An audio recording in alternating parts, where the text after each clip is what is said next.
I'm almost giddy. I'm so excited to be going live. Right? Yeah.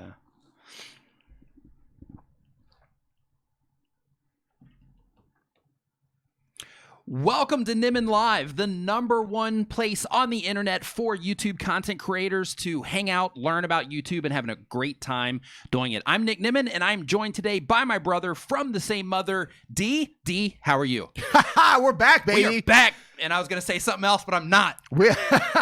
We are back. I'm fired up to be back, to be sitting here at the sir. It's an honor and a privilege. It is an honor and a privilege to be back at the square table. Yes. That we call Nimmin Live. Yes. An honor and a privilege, and welcome back to another show today. So a couple of housekeeping items to get out of the way. Get it out of the way, really baby. quick. I'm actually not even going to get the housekeeping items out of the way yet, D. So here's what we've been doing, and this is kind of why we have not been live. So D went live last Sunday. Yep. But we went to VidCon. Had a great time over at VidCon. We did. We're going to be going to VidCon Australia. For any of you folks over there in Australia, hopefully that you will be going to VidCon as well. That's later in September, the end of September, actually. And today what we are doing, if this is your first time here joining the show, what we're doing is we're answering your YouTube questions. And in order to get your question answered, because some of them will be pulled randomly from the chat, but almost all of them are actually going to come through the form that's down in the description below. So I encourage you to go down into that form, put your question there, because it's in a first come, first serve thing. So you got to make sure that if you want your question answered, you got to make sure that you get it in that form so that we can answer your questions, so that you don't have to go in the chat and say the same exact thing 18 million times. Right, D? Because that will happen. Yes, it will. And just heads up to you, don't hit that cable over there. Okay, I'll try, but I'm not making any promises. I'm not going to buy another cable. I also want to let you know. Keep your filthy paws off of it. I also want to let you know that this show is brought to you by TubeBuddy, the #1 browser plugin for YouTube content creators. TubeBuddy helps you test your thumbnails so that you can make sure that you're making effective thumbnails. TubeBuddy helps you tag your videos, helps you find the right videos to make in terms of the topic that you're actually going after, to make sure that you're making effective topics instead of just throwing videos out there into the ether, so to speak. So you can check out TubeBuddy through the link in the description, or just by going to tubebuddy.com/Nimmin. Now we'll get into some housekeeping. Housekeeping, bring it. So, in terms of housekeeping, if you have noticed a catastrophe, we'll call it, in your view count, don't panic. It doesn't mean that you all of a sudden are very bad at this. All it means is that YouTube is actually having a reporting issue with their real-time view counts, and it seems to be reflecting in a couple other places as well in terms of views. So just be mindful of that. And it's not you. It's nothing that you're doing. It's all on YouTube's side. So just be mindful of that. The second thing that I want to bring to your attention is that I did panic when that. Oh yeah, we all did. I panicked. Yeah, we were all like, oh my gosh, it's over. It's over. Yeah. It's over. Yeah, it that was good a big while deal. It lasted. I should have listened to Roberto Blake. The amount. I should have put my eggs everywhere else. The amount of you should listen to Roberto Blake. Yeah, you should listen to Roberto Blake. The amount of the Twitter DMs and tweets and like emails and all that stuff that day were interesting, to say the least. So the next housekeeping item on the list is that what's up, Star-Lord? What's up, Star-Lord? Is that Daryl Eves is giving away free. As in, like, cost nothing? As in, nothing out of your pocket. As in, dinada? As in, you don't have to shell out any dinero. No dinero. All right. So basically, he's giving away free tickets to VidSummit. That means money for you Americans. Yeah, money. So basically, he is giving away free tickets to VidSummit. So just make sure that you check out in my community feed. I actually have a link to his video where he's actually giving those away. So if you are interested in going to VidSummit, and you should, because it is an amazing conference, it's my favorite conference of the entire year. What's up, Hybrid? So make sure that you go and you check out that link so you can get more information on that, because VidSummit is definitely where you want to be. So I'm going to co-sign that one. Co-sign it, D. Let's hear it. Let's hear it. Co-sign. VidSummit's where you want to be. All right, there we go. No, yep, we are co-signed officially. Woo! Co-signed. Yep. Have a good night, everybody. No, like that's like probably, well, in my opinion, like if you're going to choose one event to go to. That's it. You've got one event. You're like, hey, I know it's expensive. I live on the other side of the country. We come from Thailand, so literally the other side of the world. So I don't want to hear about like how long it takes to fly there. Yeah, we're not hearing none of that. Okay. Right. Right. It literally takes us an entire day in an airplane to get there. So yes, if you're thinking, look, this is expensive, Even the tickets are expensive. Well, first of all, Darrow's going to give you a chance to get in for free. Yep. It's worth whatever you pay for the flight. You are going to learn a ton. Yes. There, you got to go there, pay attention, network with people in the hallways, in the elevators, in the lobbies. Yep. Man. Everywhere, all the so stuff. much to learn there. Yeah, so cool. much to learn. It's like a few days of intense YouTube and video related, like networking, learning, creation. If you're doing collaborations with people, all that stuff, it's incredible. It's full on. Hey, we got Ian Corzine in the house. What is up, man? Ian is also coming in Ian. here co-signing, saying that it is a fantastic event. Absolutely, it is. What's up, Ian? Nice to see you in here, my man. So, and real quick, while he's in here, I just want to bring him to your attention really quick. If you want to know the legalities of YouTube and all the stuff that goes on in terms of the legal side of YouTube, definitely check out Ian's channel. He's in the chat right now. So you can go over and check out his stuff and see what he is into on the legal side of YouTube. And for those of you who are acting out of line in the chat today, we're going to hire Ian to track you down and sue you. So behave. Just kidding. I won't do that. Oh, that's good. And we got Doug Houston also co-signing after Vid Summit. Yeah, absolutely. There you go. Doug, man, I hope we're going to see you at Vid Summit Australia, because we are heading over there. Just as a heads up. It's official. Australia. It's official. We're coming for the kangaroos, baby. Yep. And putting, is that where they do the shrimp on the Barbie thing? Shrimp on the Barbie. I don't know. Yeah. And all right. Doug, Anyway, resident Australians. Yeah. How does that work out? How do you say that? Okay, so what we're going to do now is we are going to get into your YouTube questions, because I'm pretty sure that if you're hanging out, you're probably wanting your question answered. You're probably wanting to learn about YouTube, not listening to us just talk about all kinds of random things all day, which is primarily what it is that you do get when you watch this. So, I mean, that's just probably how it's going to be for most of the thing today. But I'm going to answer some questions too. So, the very first one is coming from Dingus Bringus. I still love that channel name. I always will. I love that channel name because it rhymes. That's a great channel name. So, Dingus Bringus says, hey, recently YouTube has been having issues with the number of views shown on my channel. Yep, we just talked about that, so we will move on. Next question is Good Gaming says they've been on for 1 year. Which is the best free mobile streaming software for capturing a mobile screen live and broadcasting it to YouTube? D, take it away. Ask that question again. That was a lot. That was a mouthful. Man, really? I changed it already. I'm just kidding. No, I'm just being difficult. Okay. D. Yeah. What is the best free... We could use some music for this, I think.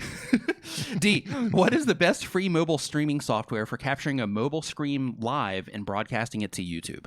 For capturing it live? Is it A, Mobizen?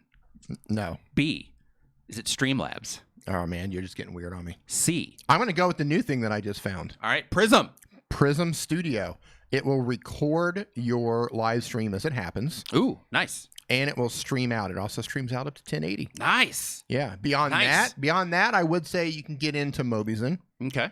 You can do that. You can do DU Recorder if you can still find it. Okay. You've got... I can find it. If I want DU Recorder, I'm going to go find it. I got them on tap, man. I can let you know. Yeah. Hey, DU Recorder, what's up, man? Can I get one more APK? I put the D in DU Recorder. Okay. Just letting you know. Got it. Right. And then you've also got Omelet Arcade. I believe that will also record at the same time. Does it make omelets, though? Ian, don't sue me if I'm wrong, but I think you can. Orlando Obsessions, thank you for the 50 spot, Danielle, saying that drilling a 1-inch diameter hole in your refrigerator door will allow you to easily check that the light goes off when the door is closed. Now, that is a life hack. If I've ever heard of one, that is it. Yeah. Fantastic life hack. You really do need a coffee table book. Yes. Like, without question, you need a coffee table book. Okay. Yes. So the next question, since D got that one taken care of. And by the way, if any of you, and I know that you are there, if you make videos on your mobile phone and you do any of this stuff on your mobile phone, definitely make sure that you check out D. His link is down in the description below. So you can go check out his channel. He teaches you how to master your mobile device. All that stuff. Boom. Okay. I forgot Streamlabs on that just because I've actually never used it to record at the same time, so I'm not sure how well it does. Cool. So that. Matt Hayes says, one of the biggest creators in my niche has just asked me to collab. Let's have that conversation. So niche or niche?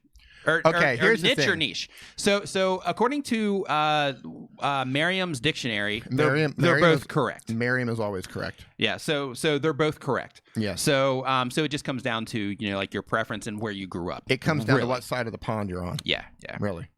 Okay. Whatever you want. So one of the biggest creators in my niches has just asked me to collab. Absolutely insane. Woo! congratulations on that there, Matthew. Nice to way to redline that audio. Yeah. Hey, that's what I'm trying to do. What tips would you have to maximize the benefit of appearing on his channel? Should I request for people to visit my channel in the video, or should I leave that down to him? Thanks as always, Nick.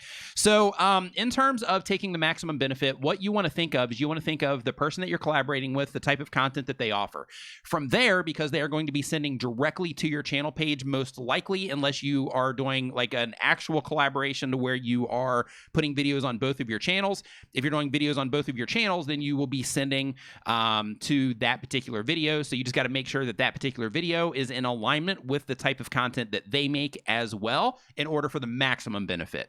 Same exact thing on your channel page. If you're doing this collaboration, what you want to do is you want to basically structure your channel page in a way to where if the people come from his channel, they come and they land on his or channel, and they come and they land on your channel to where they see the content that would be the most relevant to them based on the traffic that you have coming in from that other person. So you can just make that switch for, like a week or something and then switch it back to however you normally have it. But basically you want to put the stuff or bring the stuff to their attention that they are the most likely to be interested in. So that's what you want to do in terms of maximizing that benefit. Mm-hmm. And in terms of like who says to go and check out your channel, on that one too, like have him do it or her, have them. It's probably the proper way to say it. Have them recommend that they come over to you, because then that way they are used to watching that creator instead of you saying, hey, come and check me out. Let them actually make that reference because it's their audience. So NSK Vic Lees says... Memorable name. Okay, they're using an iPad, so this one might be for you, D. I'm not sure. We're going to find out right here in a second. Maybe. Hey, Nick. Hey, what's up?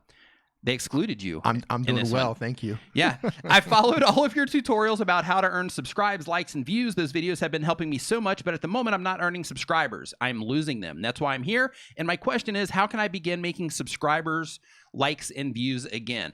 It all comes down to your content. It all comes down to your titles, and it all comes down to your thumbnails. Did they spell losing correctly, or did they say loosing? They spelled it correctly. Okay. Yeah, they spelled it correctly. Answer the question. Yeah, so the question is being answered. Okay. So what you want to do is, in that particular case, it all comes down to your content. So like with every single video that you put out, and this is why it's so important to have a niche these days on YouTube, is every single video that you put out. Ryan, I feel sorry for D. It's all right, Ryan. the more that you can keep giving viewers what it is that they subscribe to your channel for, the more they're going to keep coming back, right? And when it comes to actually bringing in new people, then in that particular situation, you have to think, okay, this is the type of content that I'm making, so what is it that I need to do in order to get, or what topics do I need to cover, what information do I need to share in order to introduce people to me and the content that I have? So in your particular case, what you need to focus on is looking at the content that you have that's driving subscribers. You can see all that in your analytics. Looking at the videos that people are actually liking on the most, the ones that people are actually commenting on the most, and say, hey, this is the stuff that people are digging, so I'm going to make more of this particular type of content, and then your current subscribers are going to come in more and watch that, as well as the new people that come in. As long as you stay in alignment with their interests as well, then they're going to be more likely to watch videos as you put them out also. But at the end of the day, keep moving forward. But a lot of this stuff in that situation, it comes down to making, enough videos, right? Consistently making videos that are within the interest set of the people that you're trying to reach. So the Dean and Laura experience say, this is just a small thank you for your videos. Thank you for that. We appreciate it big time. And the Urban Explorer, Neil, says, if we are looking at channels, can we give this new one a browse over, please? You know who I am. Yeah, so we are not. I actually need to mod you really quick there, Neil.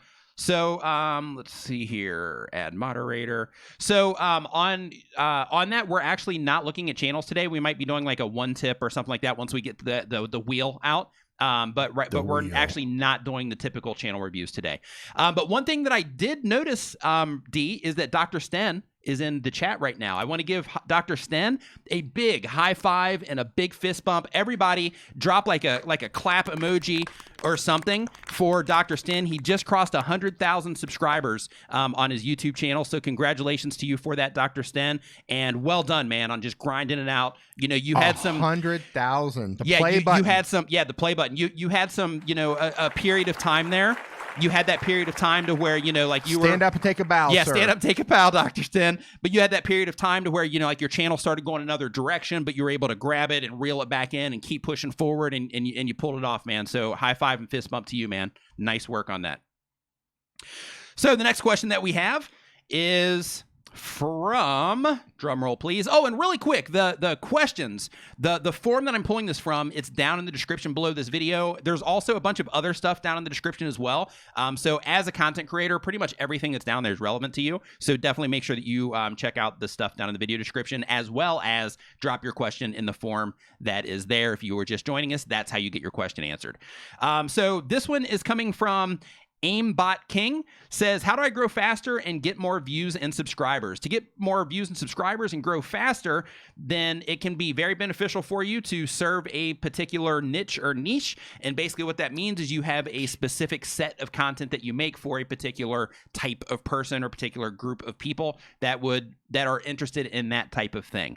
In addition to that, you need to make sure that you are making thumbnails that grab people's attention and make them want to click on them. You also need to make sure that you're making titles that grab people's attention and make them want to click on them. As an example, my trip to the store would not be a great title, right? And if you're just starting out, it would not be a great title. However, if you are doing, you know, like if you look at my channel or Dee's channel, right? Like how we spell things out. You look at Dr. Sen's channel and you see how he spells things out. He's very specific on what it is that he's offering the viewers, just like we are. So make sure that it's clear and it's enticing to them. Once they actually get to your video content, it's really important that you keep people watching.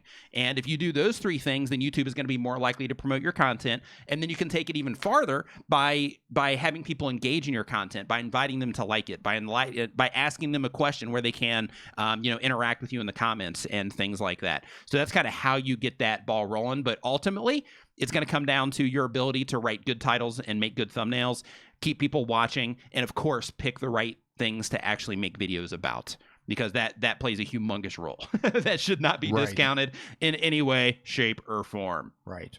Welcome, channel member Teen Rival Sonic Gamer. Welcome to the channel membership. As a heads up, we have a VIP. Ian joined as a channel member, too. yeah, I see that one too. And he dropped a super chat. Ian Corzine, welcome to the channel membership as well. For both of you, we have a members only Facebook group. So make sure that you check that out. You can just, you know, you can just look for it and you'll find it that way. And for all of you that are going to look at it and try to join it, I actually verify the channels through questions, and I go and I make sure that you are actually a member. So just as a heads up before you try to do that. But for Teen Rival and for Ian, definitely make sure that you check that out. And Ian says, hey, for the YouTube algorithm, do you think it's more important to post on the same days, Tuesday and Friday, or more important just to post twice a week on whatever days?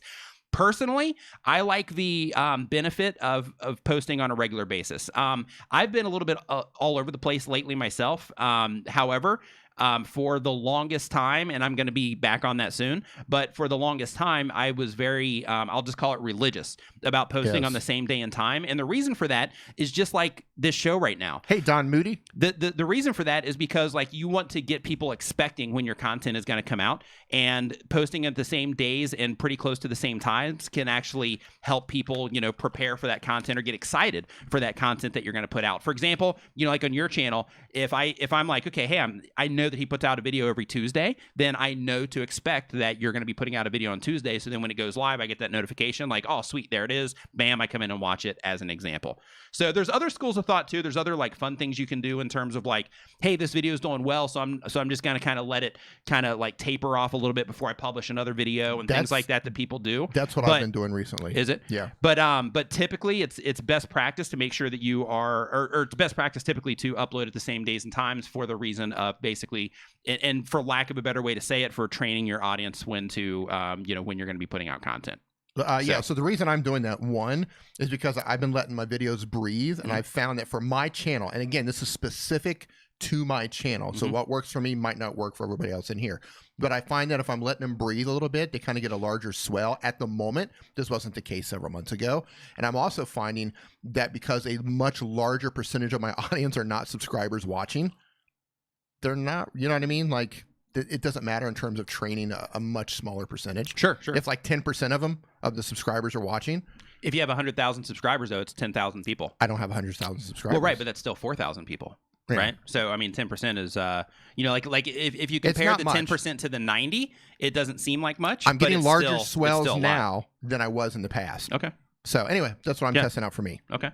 Next question is from DB. DB says, I want to know how to appeal to the audiences I'm looking for and how to make sure that people will like my videos. Add value to the people that are watching your videos in terms of make sure that whatever it is that you're sharing in your videos, that there's something in it for the viewer. That something can be something that they learn. It can be something that they feel great about by the time that they watch your video. If you're doing like gaming content as an example, because I know there's a lot of gamers in the chat. Give me a hashtag if you're a gamer, #gamer. Hey, Jeff Eatley, what's going on, dude? Hey, what's up, Jeff?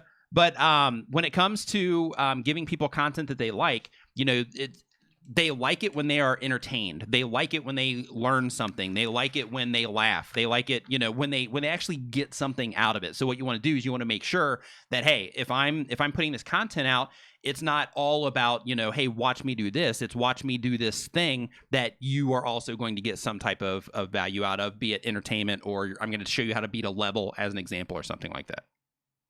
All right. So we got gamers. We got mobile gamers. We got all the stuff. Gamer from Brazil. Cool. Hopefully you're watching Camilo down there. Hopefully. Yeah, good. A lot of gamers in here. Good. Cosmo in the house. Cosmos Q. What's up, man? Nice to see you. He's like barbecuer. Hey, that's Cosmo, what I'm talking about. Nice to see you in here, my man. Next up, we've got Phaeton Music Blog. Phaeton says, I've been online for a little bit more than a year. What is the best frequency of uploads for a music channel? I'm uploading one track each day. Maybe it's too much or not enough. Thanks a lot. Here's the thing with music channels is, one, they're difficult. Two, uploading a lot is perfectly okay. However, if you're uploading a lot just for the sake of uploading a lot, but you're taking away the experience that you would be able to give somebody, then you might want to cut it back a little bit. What I mean by that is this.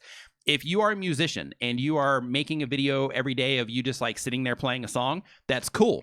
Especially if you're really talented, then that will get you far. However, if you could level that production up a little bit and make it a better experience for the people that are watching, to where they get to hear what it is that you're doing and they get to see something cool and something that's a little bit more stimulating as well when they actually get to watch the video, then some of that time could be allocated there instead of just being in the grind of uploading a video every single day, for example.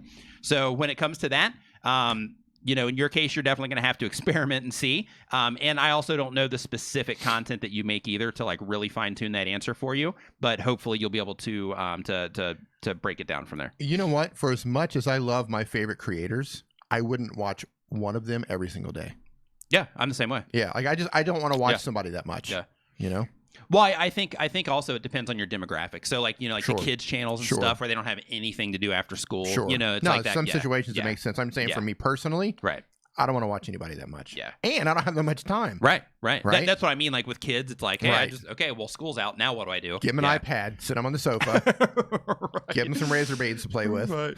Your kids. The Vegan Tiff says, I have a few videos that I'm worried about putting out more videos before I learn more about editing and getting a better camera, because I don't want a bunch of low quality videos. Do you think this matters? Here's what I think matters, Vegan Tiff. I think that what matters is that you learn by practice. Yeah. So basically, like as you start putting out content and you start putting out content more, I personally don't think that you should let your current editing abilities stop you from publishing. The reason for that is because you don't know the stuff that people are going to respond to. Yes. So in your mind, you might think, well, it has to be this like, big thing, so to speak, or it has to be, perfect in every way. But what you might end up finding is like, wow, people actually responded to the stuff where it wasn't perfect a little bit more than they're responding to the stuff that I believe is perfect, as an example. So because of that, I would definitely just go ahead and keep moving forward. And by doing that, you're going to also learn some additional things. And this is where it gets important. So like when you have like the editing and you are trying to wait, to be a better editor for putting out the content, if you can keep moving forward on just putting out the content and keep improving your editing skills in that process, you're also going to learn additional skills in that, in terms of you're going to learn, how to use your audience, or not your audience retention, but how to use your analytics as an example, and things like that, like other things related to YouTube, how to, try to promote your content and that sort of thing. So you're going to be able to gain additional skills while you are also learning how to improve your editing skills. So in my opinion, I think that you should just move forward. You can always delete videos in the future if you would like to. Like if you get things to a point to where you're like, hey, this is just, this isn't me anymore, so to speak, like this is the level where I'm at right now, then in that particular case, then you can just go in if you wanted to, be mindful that you're going to lose the public watch time and the public views on those, but you can still go back in time and you can always take those videos out. So for the sake of the experience and learning while doing, I would definitely recommend that you just keep moving forward with publishing. Yeah, I'm going to co-sign that. I think whatever your skill level is, that's good enough. Yeah. Because especially if you're just getting started, you've got a long way to go. Yeah. Like you're not going to magically over the next week or two or even month, like go from like a beginner editor to an expert editor. Yeah. The only way you're going to do that is by editing probably hundreds of videos. Yes. To get to the point where you're like, you know what, I'm a pretty decent editor now. Yeah. That's probably going to take hundreds of videos. Yeah. And you might as well just get going with it. And yeah. believe it or not, people aren't going to notice. I mean, unless it's like terrible. I mean, it could be a train wreck. But in most situations where people are like, hey, I'm not that good of an editor, most people aren't going to notice that. Right. But what you want to think about, especially if you're on like a tripod or something, or you're vlogging or something like that. Yeah. But I will tell you this, a little editing tip here. All right. If you're just getting started and you're thinking about how do I edit my videos, don't think about making it fancy. Just think about trimming the fat, right? You throw a piece of steak down, yes. You've got, unless you like to eat fat, right? But you don't want to do this for editing. You want to just trim the fat off the steak. So all the awkward pauses, all the ums, the ahs, the parts where you have to pause and you have to think, cut out the fat, trim the fat so it moves through. Just a hard cut and join them together. That's called a jump cut. You'll notice most large YouTubers, that's how they do it. It's fast, it's easy, it's efficient. Trim the fat and it makes it move a lot faster. And that ups your chance of people watching the video longer. So that. Boom. So I want to congratulate Leah LaMonica. She says that she just hit 100 subscribers a couple days ago. Hey. Thanks for all of your videos on YouTube growth. Our pleasure. Congratulations to you. That first 100 is actually the hardest. It is. So congratulations on crossing that milestone. What's up, Fly Ride? What's up, man? Okay, so next up on the list, we've got, let's see here, The Watson Life says, for family channels, how do you reach the right audience for your content? First, you got to know who it is that you're actually after. Like, do you have a family channel that's after kids? Do you have a family channel that's after, adults, like adult couples in their 20 to 30s? Do you have a family channel that's targeted towards 25 to 35, people that are homeschooling parents, or you got to know exactly who it is that you're after before you start trying to figure out how you can actually reach them. So step number one is clearly define to yourself who it is that you're actually after, and then start thinking of things like, okay, well, if that's who I'm after, then where online do they hang out where I would be able to share my content? Or what conversations could I get involved in online to where it would actually lead to my content? Or what topics can I cover, or what things can we talk about on the channel that would be something that those people are actually looking for, or that they are at least interested in, to where even if it wasn't necessarily optimized for search, that maybe YouTube would still show it to that particular person because they're interested in that specific topic, as an example. You co-sign, D? I co-sign. Okay. I concur. You concur. I concur. Next up is Ambot King, who we've already answered. Let's see. Okay, yeah, we've already got his question there. He just asked it again, and he asked it again, and again. So I'm either having... Okay, there we go. Okay, so Matt Hayes.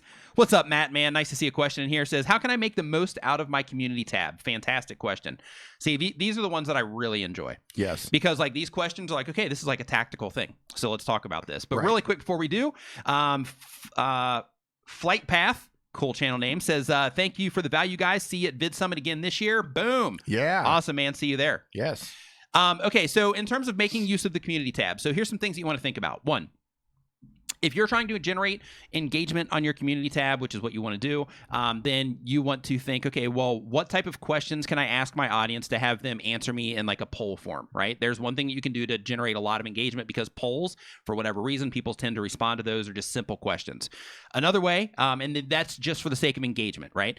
Another thing that you can do, of course, is you can share your own videos in your community tab, and what you would want to do in that particular situation is you'd want to share just one of the videos that has already been a proven performer on your channel, and you know that when people go into that video that they typically watch longer and things like that, so that you don't send them to a dud, right? Because we all make duds from time to time. So you want to make sure that you're not sending them to a video that is a bad video and that they'll end up leaving or getting bored for. So what you want to do in that situation is you want to send them to something that's a proven performer in terms of the audience retention in that video. Other things that you can do to level that up even more is you can send them into playlists. And when you send them into playlists, you can basically, let's say you put 2 videos back to back or 3 videos back to back, that will take somebody through a series of some kind. In that particular situation, you would just send them into that playlist there, so that you can, try to encourage them to watch the whole series. In addition to that, you can also put in one thing that we've actually just been doing lately on a channel that I work with, is just asking a question in terms of like this outfit or this outfit type of thing. And that has been great for engagement on their channel. So, you just want to think about, okay, what's the content that I'm offering and how can I present that content or ask questions in a way that will get people engaging. So let's use the gamer reference again because of the gamers in here. Okay. So another thing that you could do is you could just have something simple like, hey, how long did it take you to beat this particular character? Right. And then by doing that, then the people, all they have to do is answer the question on how long it took them to beat that particular character as an example. So hopefully that was helpful. I just want to give a mention to Dee Milburn. Thanks for joining. Solstice Slim Down with Vicky. Thank you so much. Blue Eyed Tech, what's up? And Apps That Rule. How's it going, Joe? Hey, Joe, thank you for the 20 spot there saying, hey, thanks, I'm getting back to lunch, boys. Always enjoy the energy here. Thank you. Glad that you were enjoying the content. Thank you. Always makes us feel good when people say that they're enjoying the content. Much What's obliged. up, RPM Nexus? Nice to see you in here, my man. Hey, Matt. Okay, so there is the community tab. I should make a whole video actually on the community tab. Like really chart it out. Like these are all the different things you can do with the community tab. Go for it. Yeah, I should. It'll Okay, be a flop. It would be an epic flop. It would because it's limited, right? Yeah. Because it doesn't add to like I want to grow fast and get views fast. Right. But if it was how to get more views using the community with your tab, community tab, then it would get more views. Yeah. Right. Or I could sneak it in there just, with like this one YouTube feature. Just will FYI, help you get more views. Like you see how like there's workshop in this title. Yeah. How you structure your title can matters make all the difference in the world. Yes. On and if people are going to click or not. Yeah. In addition to your thumbnail. Sure. But like how you word things, how you put things together. How to use the community tab would probably get half of the views as how to get more views by using your community tab. Yeah, or take it even farther because when you put in the community tab, you're excluding all the people that don't have it. Right. So for the sake of that watch time initially, if you wanted to, you could do like this YouTube feature will get you a lot more views or something like that. Get more views with this YouTube feature, and then they come in and they watch that. Views. And then lots of thumbs tons of thumbs down because once they come in, once they come in, they're like, oh, wait a minute, I got to use the community tab for this. Right. Yeah. I just wanted a button. Yeah, I just wanted a button. Where's that? I just wanted a button. And then tons of comments saying how much you suck. Yeah. So engagement. And then more comments saying, hey, what's the thing for views? Right. Yeah. After you just told them. Right. And then yeah, a lot of comments going, hey. These are the type of comments that we get. That's why we're saying all of this. The Vegan Tip says, I hope you learned something there because that was how stuff really works. Yeah. Yeah. So the Vegan That was Tip, the best knowledge of the just like real talk. Yeah, that like was, how to structure the titles and get the watch time. And that was the most valuable conversation you're going to have of the night. So if you turn out here, it's good. Have a good night. The Vegan Tip says, what's the danger of clickbait titles? The danger of clickbait titles and clickbait thumbnails is it hurts the performance overall of the video itself. So for example, if you come into a video and you are expecting something from the clickbait title and the clickbait thumbnail, as long as you are talking about clickbait that is bait and switch, then in that case, when they come into the video and you are not delivering what it is that you actually promised in the thumbnail or title, then in that particular case, then your retention is going to drop significantly, and then YouTube isn't going to promote that video. However, if you are talking about clickbait in terms of like an intriguing title that would make somebody want to click on it, there's nothing wrong with that in any way, shape, or form, as long as you deliver on the title and you deliver on the thumbnail with whatever it is that's happening in the video. So a lot of people will associate clickbait, the word clickbait, with like a negative thing. It's not. But it's not. Like there's the negative side of the bait and switch, but then there's the other side of the clickbait in terms of, you know, just making an intriguing title that makes people say like, oh yeah, I want to see what's going on in this video.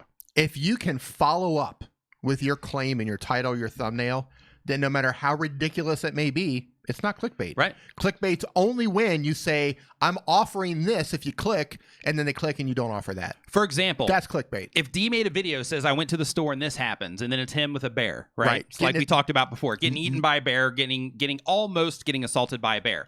But then you go and you start watching that video and you're like, wait a minute, he's not even at the grocery store. This isn't even like what's going on here. Then you just got clickbaited. Yeah. Right. Hey, new member, Dr. Stin. So Nicole Diaz says, you are both awesome. The camera gives me anxiety. So if the camera gives you anxiety, all you have to do is remember, like I say that, all you have to do. All you have to do. All you have to do is basically just look at the camera and think that if I don't like how this video turns out, if I don't like how I'm presenting, I do not have to publish this video to YouTube. Right. And then just make it, the best that you can for yourself. And then through that, you'll start making content and you'll be like, you know what, this actually isn't that bad. And then you'll end up putting it up on YouTube anyway. So you're going to have to game yourself a little bit with that one, do a little bit of mental gymnastics to convince yourself to, to get in front of the camera. But it's intimidating for a lot of people. Getting on camera is intimidating. I didn't want to do it either. But as you can see, I'm glad that I did. Yeah, same here. I was very intimidated to go on camera. The only way you're going to get over that is if you just do it, and then you do it again, and then no matter how bad it sucks, you're like, you know what, that wasn't that good. Do it again. Do it again. Yeah. Right.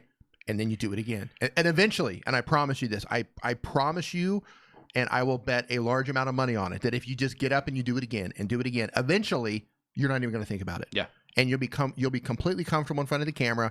You'll be completely comfortable live streaming. Like both of these are skills that you have to learn. They are. It's just like any other skill. It's something that you have to work at to practice, and then it becomes like a second nature. Like, hey, when I go to the gym, I can't bench press 350. Mm-hmm.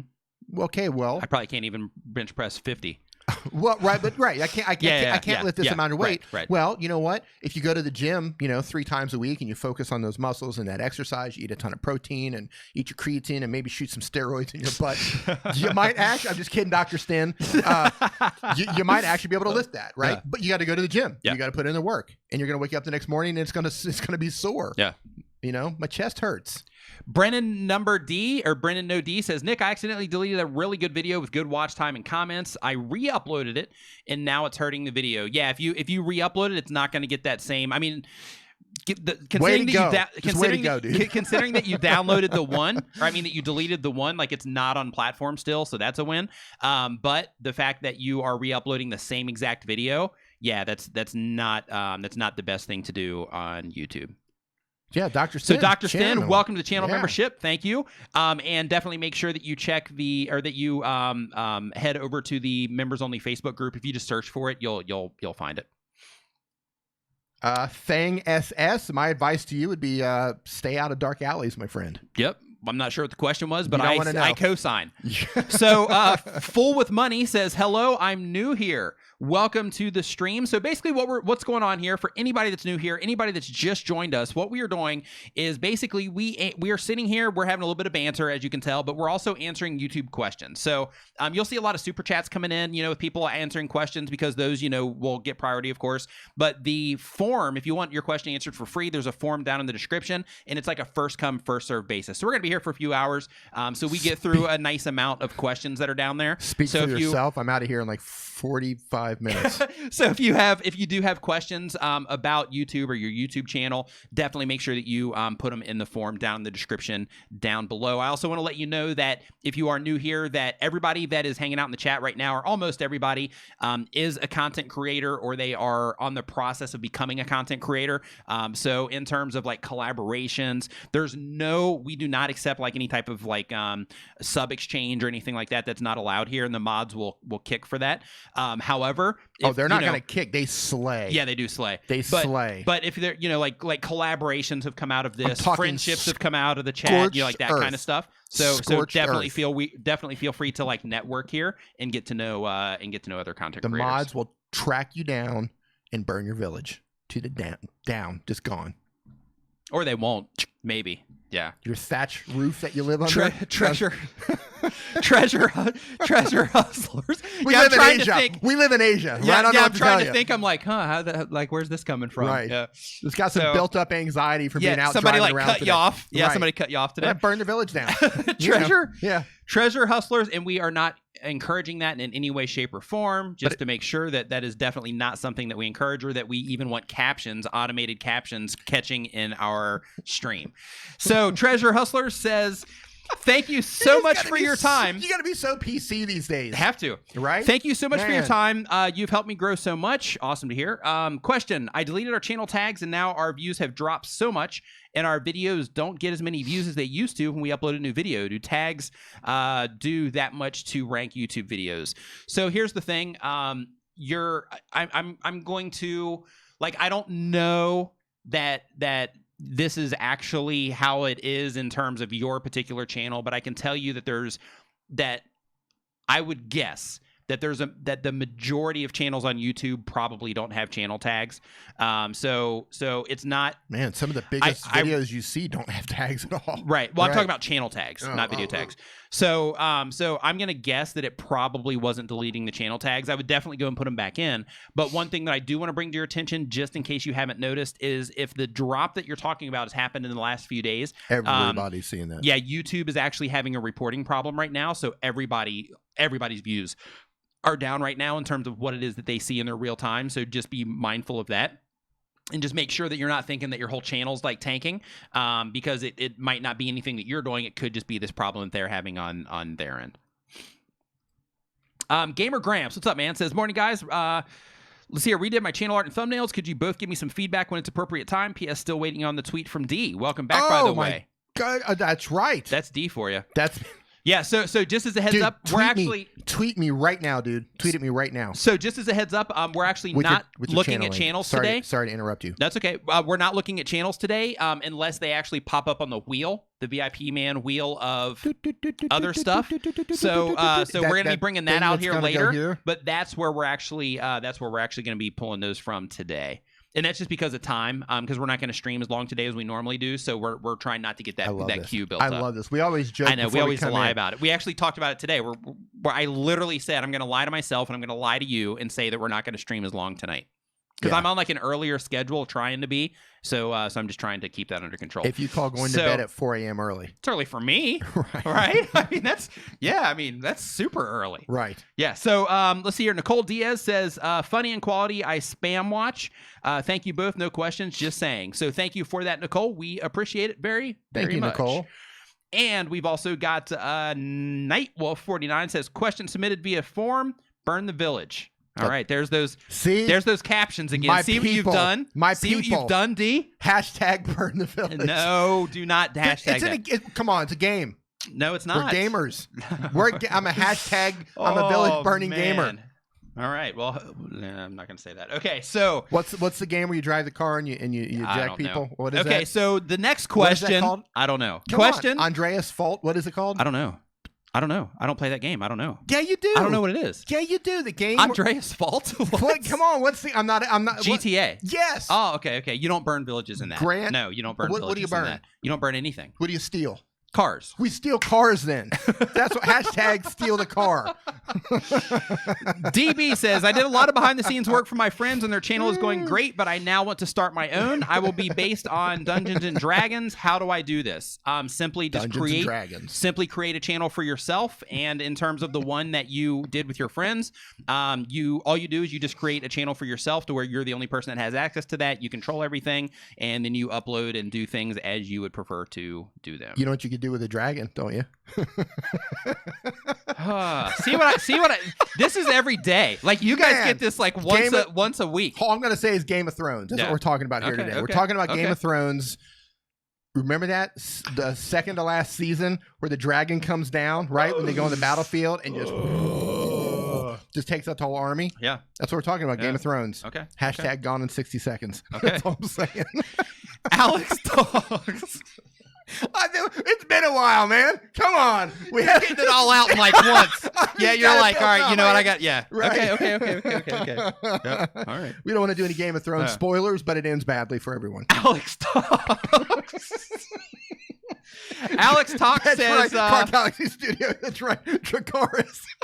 Exactly, man. That's what I'm talking about. Hashtag Dracarys. Oh, man. So I love that. That's so discreet. I love it. So Alex Talk says, be back. how to get how to get a sponsorship. So when it comes to getting a sponsorship, you actually need to have a channel that is something that sponsors would be interested in. That's the number one thing. Once you have a channel that sponsors would be interested in, and I'm not talking about necessarily. Nice to see you as well, Central Florida Prepper. Thank you for the super chat. We appreciate it. But when it comes to the channel and having a channel that is sponsor worthy, so to speak, when it comes to that, what you have to do is you have to think like, okay, is my content in a place that somebody would want to actually sponsor, what it is that I do, or that I can make a sponsored video for a specific company that would be related to the type of content that I make. Hey, Dow. If the answer to that is yes, then in that case, then what you can do is you can just start sending out emails, put a media kit together, or a media deck, depending on what you prefer to call it. And then basically with that kit or deck, you would basically send emails and you would ask, give people information about your channel, let them know that you are, looking for sponsors, let them know exactly what it is that you offer for them. It's not just hey, I'm looking for sponsors. It's hey, these are the particular things that I can offer you, but I'm also open to additional ideas, but I would love to work with you in some way because I love your products, blah, blah, blah. So that's how you do it kind of in a nutshell. More complicated, but it requires basically you spending a portion of your time sending out emails and trying to be in contact with people on social media, emails, all of that good stuff. Professor Nez is in the house. Professor Nez in the house. What's up, Professor Nez? Nice to see you. So Professor Nez and I, we did a podcast on his channel not too long ago. I think it was like, 3 weeks ago? Yeah. And definitely check out click on his channel name and go over there and make sure you subscribe to his channel so that you can listen to that podcast later. So Doug just said we missed a super chat from Cathay Fit. Oh, Kathy. Sorry about that. And congratulations once again. On another kid. Another kid. Cathay kid times 2. Yeah. Congratulations on that. Yeah. New mom in the house. Hashtag new mom. New mom. Yeah. Okay. Let's see here. While I'm looking for that, D, if you want to carry this really quick. I will carry this really quick. I'm going to jump into the chat and see what's going on. Outdoors with Eric. What is going on, brother? Nice to see you. You just hit another milestone. And anybody who's considering, should I focus my channel or not? Should I have a focus on my channel? If you're just carrying on with like random types of content, look at what Eric's doing with his channel. He was a little bit all over the place. He kind of had a dad channel, and Eric, my apologies, I don't remember exactly what you were doing on your dad channel, but I remember that it was a little bit of a hodgepodge of content.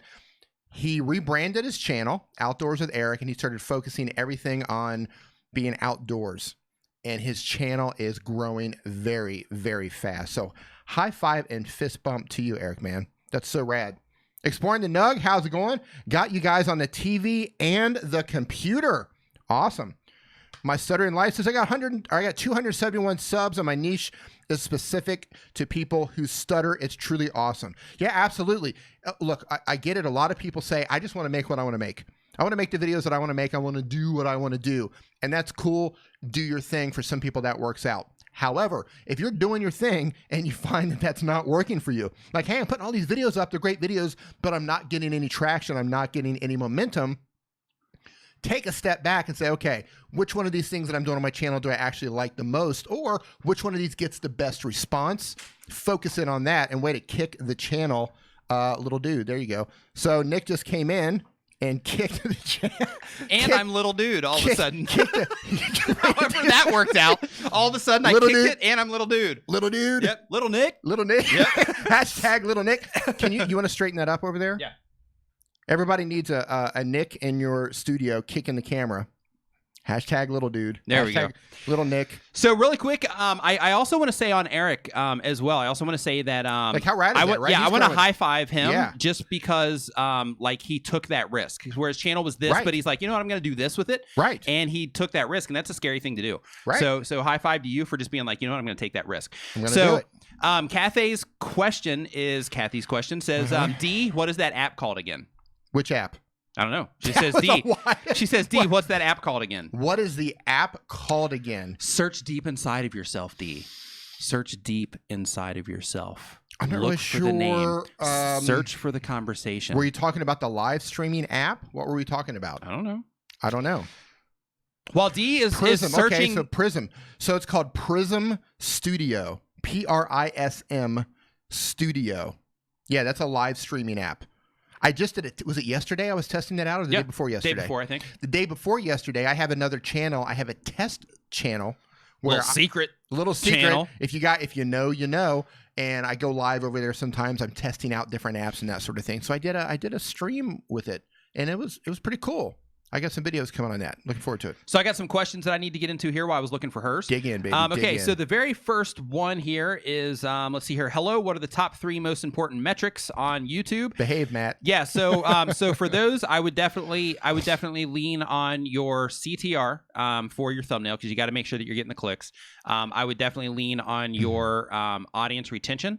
That is also extremely important. And you also want to look and see how many viewers are coming back to your channel on a regular basis. So you can do that in your analytics by going into your analytics, and then there's an option under growing your audience, and it will show you like how many times somebody's actually came back to your channel over that over the 28-day period or 90-day period, whatever you set it to, over that particular time range on average. So those are the ones, because basically what those do is that tells you how effective you are at getting people to come in and then actually watch, and then that also tells you how effective you are at getting people to actually come back and consume more content. So another person, go ahead. Yeah, go ahead. No, I was just going to say, so another person who's really focused one thing on their channel, Scrap and Pallet Man. He's in here. How's it going, dude? He's on fire too. Paul Peck too. Paul Peck, yeah. It works. Paul Peck, right? It works. Roger, expert plumber. Yeah, like it works. Paul Peck just hit what 10 million views. Yeah. Yeah, Scrap and Pallet Man, I think you just recently hit 50,000 subscribers. He's on fire. Yeah. I remember watching him. I was like, man, he's growing fast. He's growing fast. Yeah, 50,000 subs now, 52 or something like that. Yeah, the stuff works. Yeah, man. Let's see here. So Matt Hayes says, does the real-time analytics issue affect revenue? I'm not 100% sure. We're going to see, once they get it all sorted out, then we'll find that out. As of right now, I'm not sure. Let's see here. Driven Truckin' says, what's up, guys? And the reason I'm not sure, just so I can back that up a little bit, is because like if I have distorted information to look at in the first place, I'm not sure how to apply that information that's not accurate to the revenue to see if it's making a difference. That's what I mean. Doug, that app is available for both Android and iOS users. It's also available for desktop users, I believe. The next one was Driven Trucking saying, what's up, guys? Thanks for everything. It's been a while, but I just crossed 10,000 subscribers. You guys are a huge part of that. High five, fist bump to you. Congratulations for crossing 10,000 subscribers on your channel. Yeah. Yeah, that's a big one, man. I remember 10,000. That was big, man. You're like, holy cow. I just went into like, that was what, like a year ago for you? No, it was probably 2. Yeah, because 2 years. Actually, no, 2 years ago I was at 50. Mm-hmm. So it would have been probably 6 months prior to that. So yeah, a little bit over 2 years. 2.5 years, maybe? Yeah, give or take. 2.5 years, you were at 10,000. I think so. Now you're at like 400 and what? 20. Not to keep count, but like 429,362.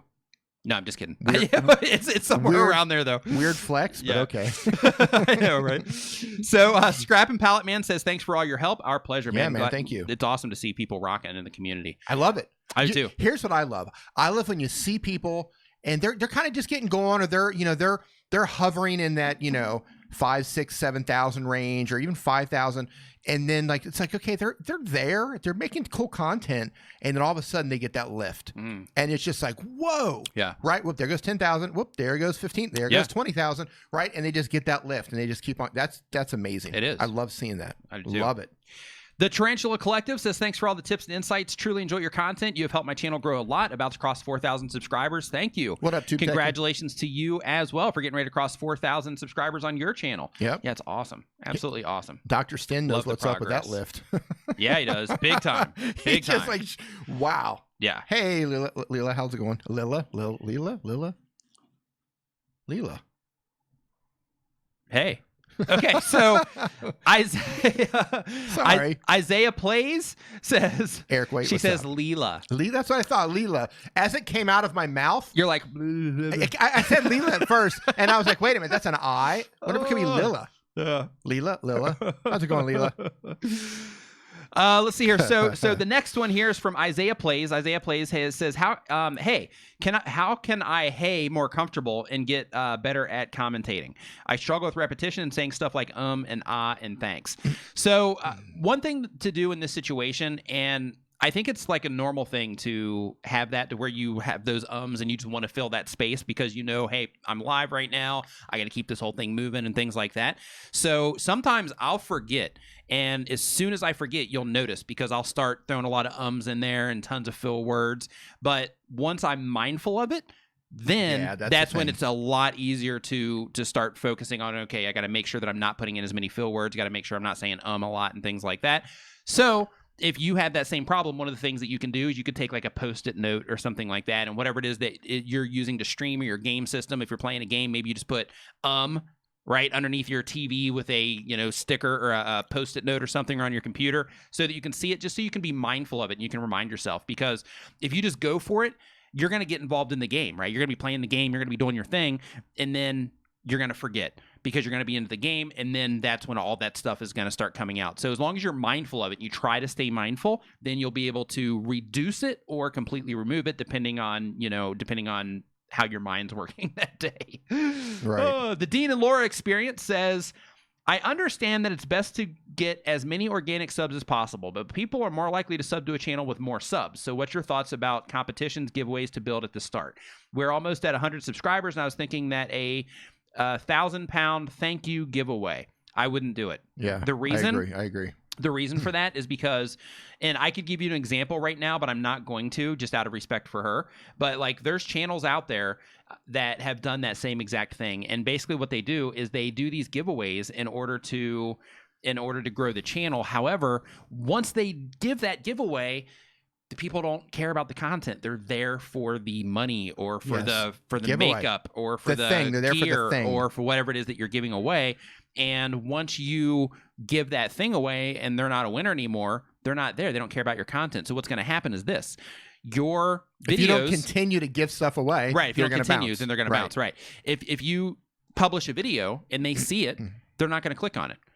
In their email, when they get that email from YouTube saying, "Hey, such and such just uploaded a video," they're not going to click on it.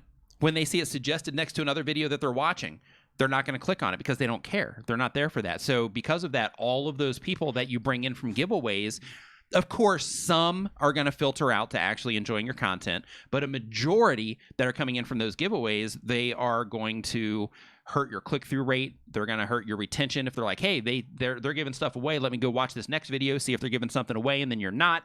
And then they're like, oh, okay, well, they're not even giving anything away, so I'm going to leave this video. And then they hurt the retention on your videos and so on. So because of that, that is a very bad tactic, in my personal opinion.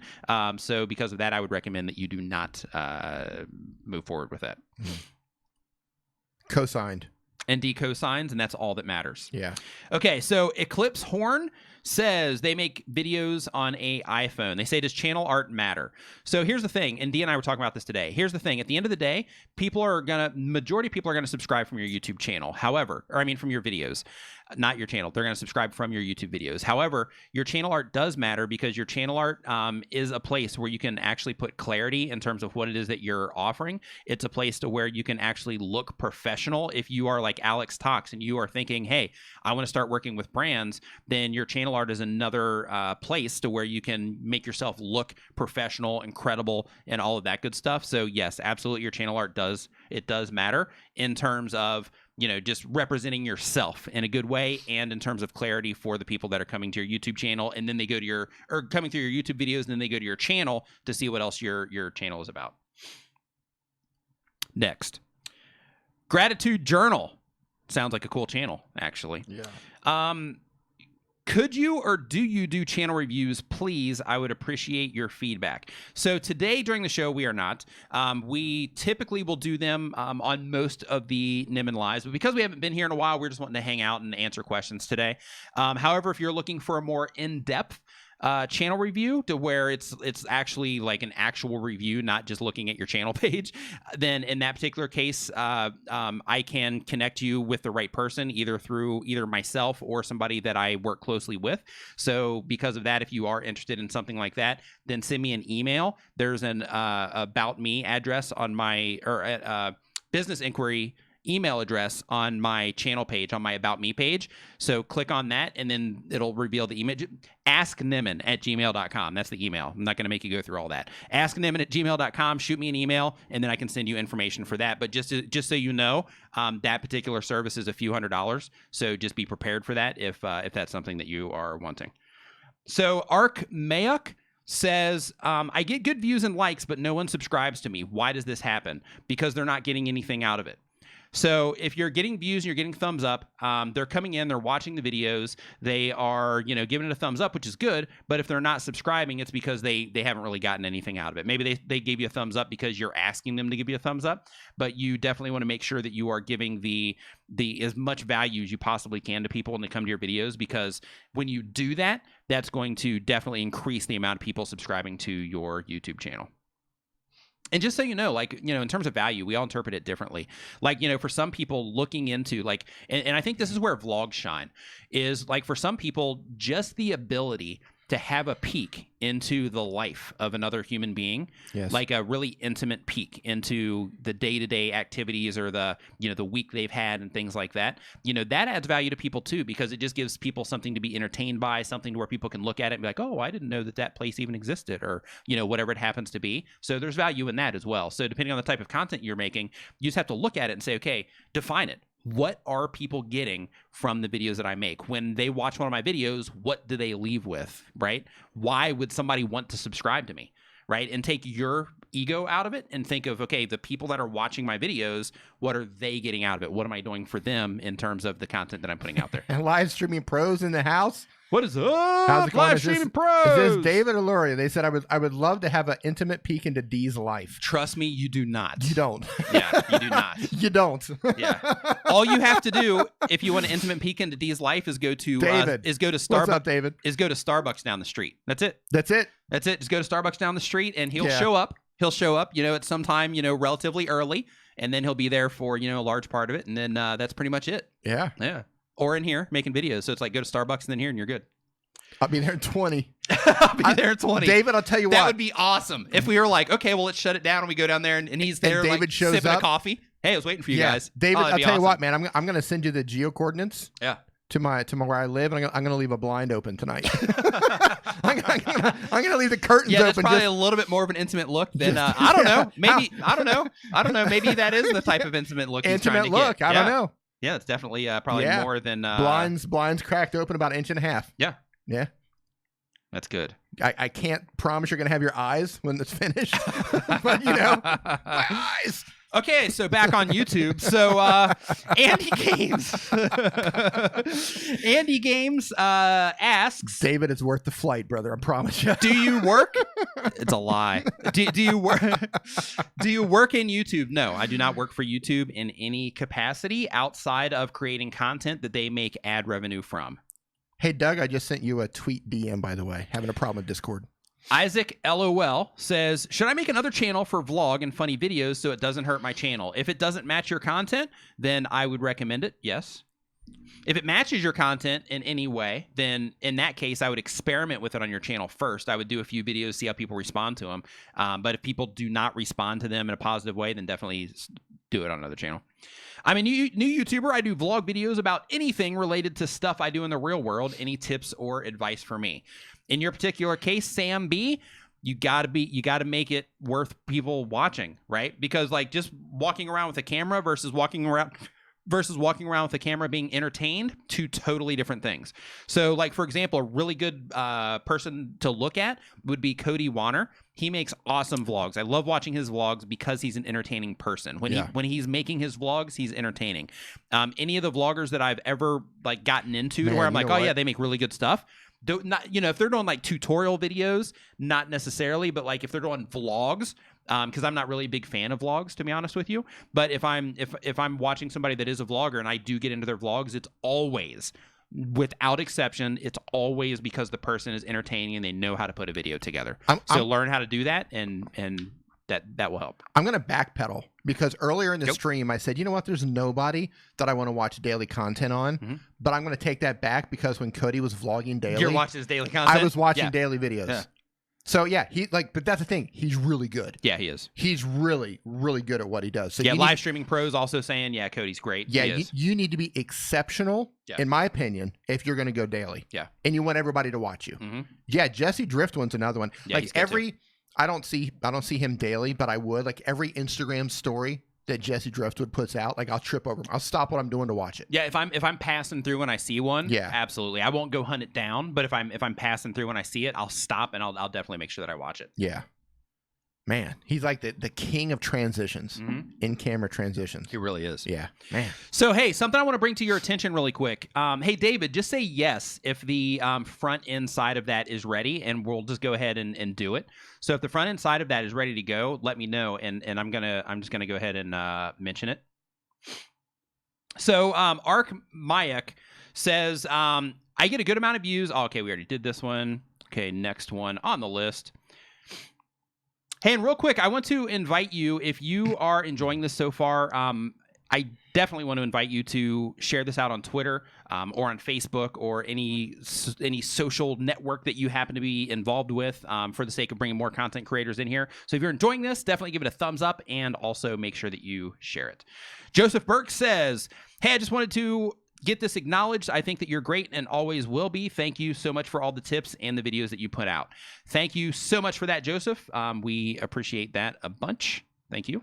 So I'm going to tackle a question in the chat really quick. Okay. Witwoo probably slaughtered your name, but it says, hello, Nick and D. Hi from Malaysia. Neighbors, how's it going? We're in Thailand. It says, any suggestions on how to fix video resolutions on Android apps? I have a problem posting videos 720p by KineMaster. I can't make it 1080p. Please help. And really quick before he answers that, sorry, D. Yep. David, actually, you know what? I'll wait until next weekend for that.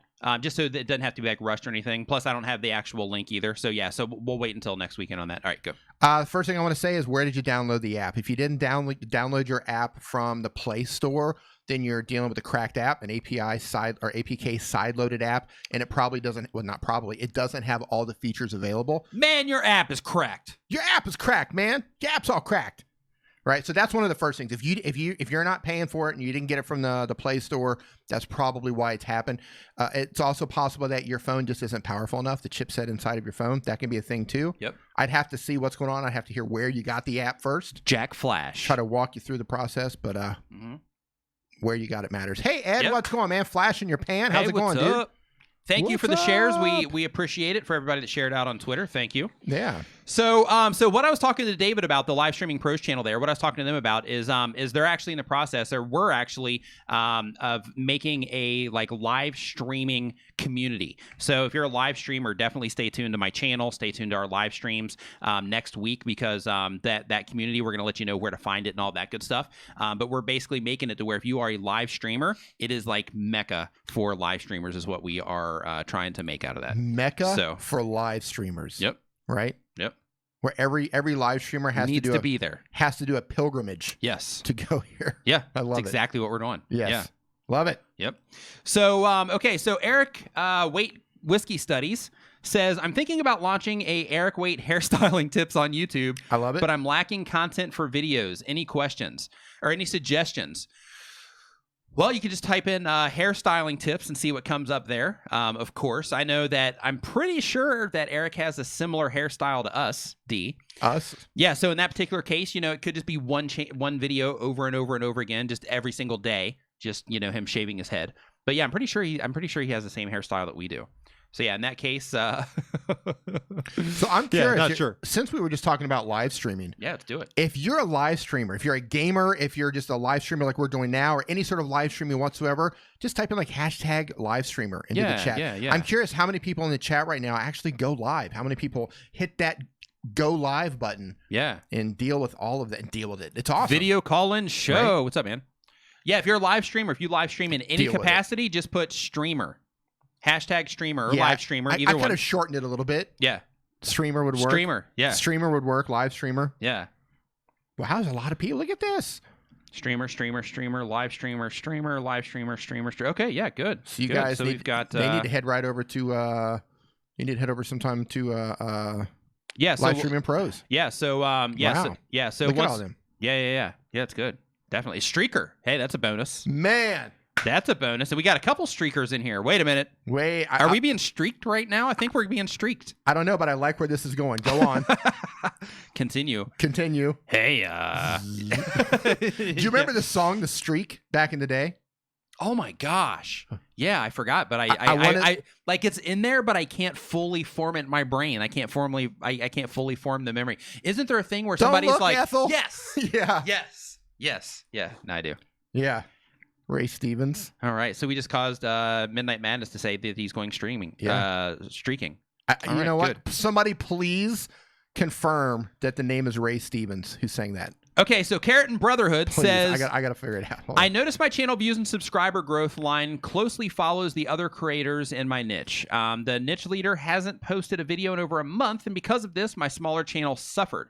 My view growth dropped by 3% and sub growth dropped by 7% over the past 30 days. Is there a way to prevent being impacted so heavily by the larger channels in my niche, or is it inevitably due to the suggested and browse algorithms? So it was Ray in that Stevens. particular in that particular situation, yeah, if you are basically if most of your traffic is coming from another channel, and then for whatever reason that channel takes a hit in terms of YouTube just doesn't send them as much traffic anymore because their audience isn't responding, or they stop putting out videos, and because of that they don't have a lot of evergreen content, let's say, and then that channel starts tanking because of that, then absolutely it can have an effect on you. So somebody's going to have to fill that position. If they are not uploading content, or they've slowed it down, somebody's going to have to fill that position, and I nominate you for that. So what I recommend that you do in that particular case is try to figure out why they are the biggest, why they have the traffic, and basically try to do something similar in terms of what it is that you are offering. Now, this is why when you are creating a content strategy and you're thinking to yourself, like, okay, like, how am I going to get traffic to my videos? This is why it's really important to have stuff that you are pulling from search, as well as stuff that, because if you make content for search, it's also going to pull browse traffic. It's also going to pull suggested traffic. Because of that, it's also really good to safeguard yourself with making sure that at least some of your content is extremely dialed in and targeted for the purpose of ranking in search, so that in situations like this, when they do happen, you still have enough consistent traffic to where it's not that big of a hit, or it will balance things out a little bit over time. But yeah, in that particular case, if they're not uploading, then you should be that person that takes that spot next. Yes. However, absolutely, without question, if you are attached to that channel in terms of you're pulling traffic from them, then without question, if they take a hit, then it's just going to ripple down through all of the videos that are pulling a lot of traffic from that particular video or channel that took a hit. Wow, Asia's represented in here. We're in Thailand, Pisces Productions, and from Korea. Nice. We had the other question from Malaysia, and Just Yandre is in Japan. Nice. Wow. Nice. All over the place. Look at that. So Ray Stevens was the guy who sang the streak. I'm gonna come back around on this. Okay, yeah. And as I'm reading through the lyrics, I just pulled them up here. Man, like they just don't make them like this anymore. You remember, right? Right. Remember the part where he's like talking about how his wife. Be careful. Yeah, I'm not singing it. Okay. I'm. It's a spoken word. Okay. Where he's like, "Yeah, I did." Okay. You remember that? And he's standing by the fruit. And he's standing by the tomatoes. Yeah, I don't. Really? I don't. But I'll trust you. Yeah, I'll trust you on it. As soon as the stream is over, we got to hit play on this. I'm leaving it open. All right. And here it comes, running through them pole beans. I love it. Annette's makeup corner. Blast from the past, right there. Annette's makeup corner. I completely forgot about it. Naked as a jaybird. Annette's makeup corner says, at what point should I feel comfortable reaching out to brands and feeling like I have something to offer them? I'm starting to have a lot of brands reach out to me now and send me PR, but I always feel weird about reaching out myself. I find myself wanting to wait until I feel worthy and not wasting my opportunity by doing it too soon. First, I want to let you know, that's a fantastic question, Annette. First, I want to let you know that you are not wasting the opportunity by reaching out too soon. If you do reach out too soon and a brand is not interested in working with you at that point in time, that doesn't mean that they completely go off the list, right? It doesn't mean that you can never reach out again. It doesn't mean that that door is closed. It simply means that they were not ready to work with you at that particular point in time. It could be a bunch of different things. It might not even be you. It could be that, hey, maybe they just don't have it in their marketing budget, or they've already spent their marketing budget for influencer marketing, and because of that, you just didn't make the list, right? It could be that they're developing a new product, and because of that, they're saving their budget for a push on that new product, and they've already got the people in line that are going to promote that particular product, and maybe you would be in the line for the next one, as an example. So it's never a bad time to start reaching out if you have quality content. So if you have quality content and you're getting views, so I'm looking at your channel right now, you've got 12,000 subscribers. You're getting like over 1,000 views a video, 2,000 views in some cases here. And this is just in the last 5 days. So you're getting, good view counts on your videos. I would start reaching out now. Everything looks fine on your channel. Everything looks great. Your thumbnails, everything looks nice. I would start reaching out now, and I would not wait.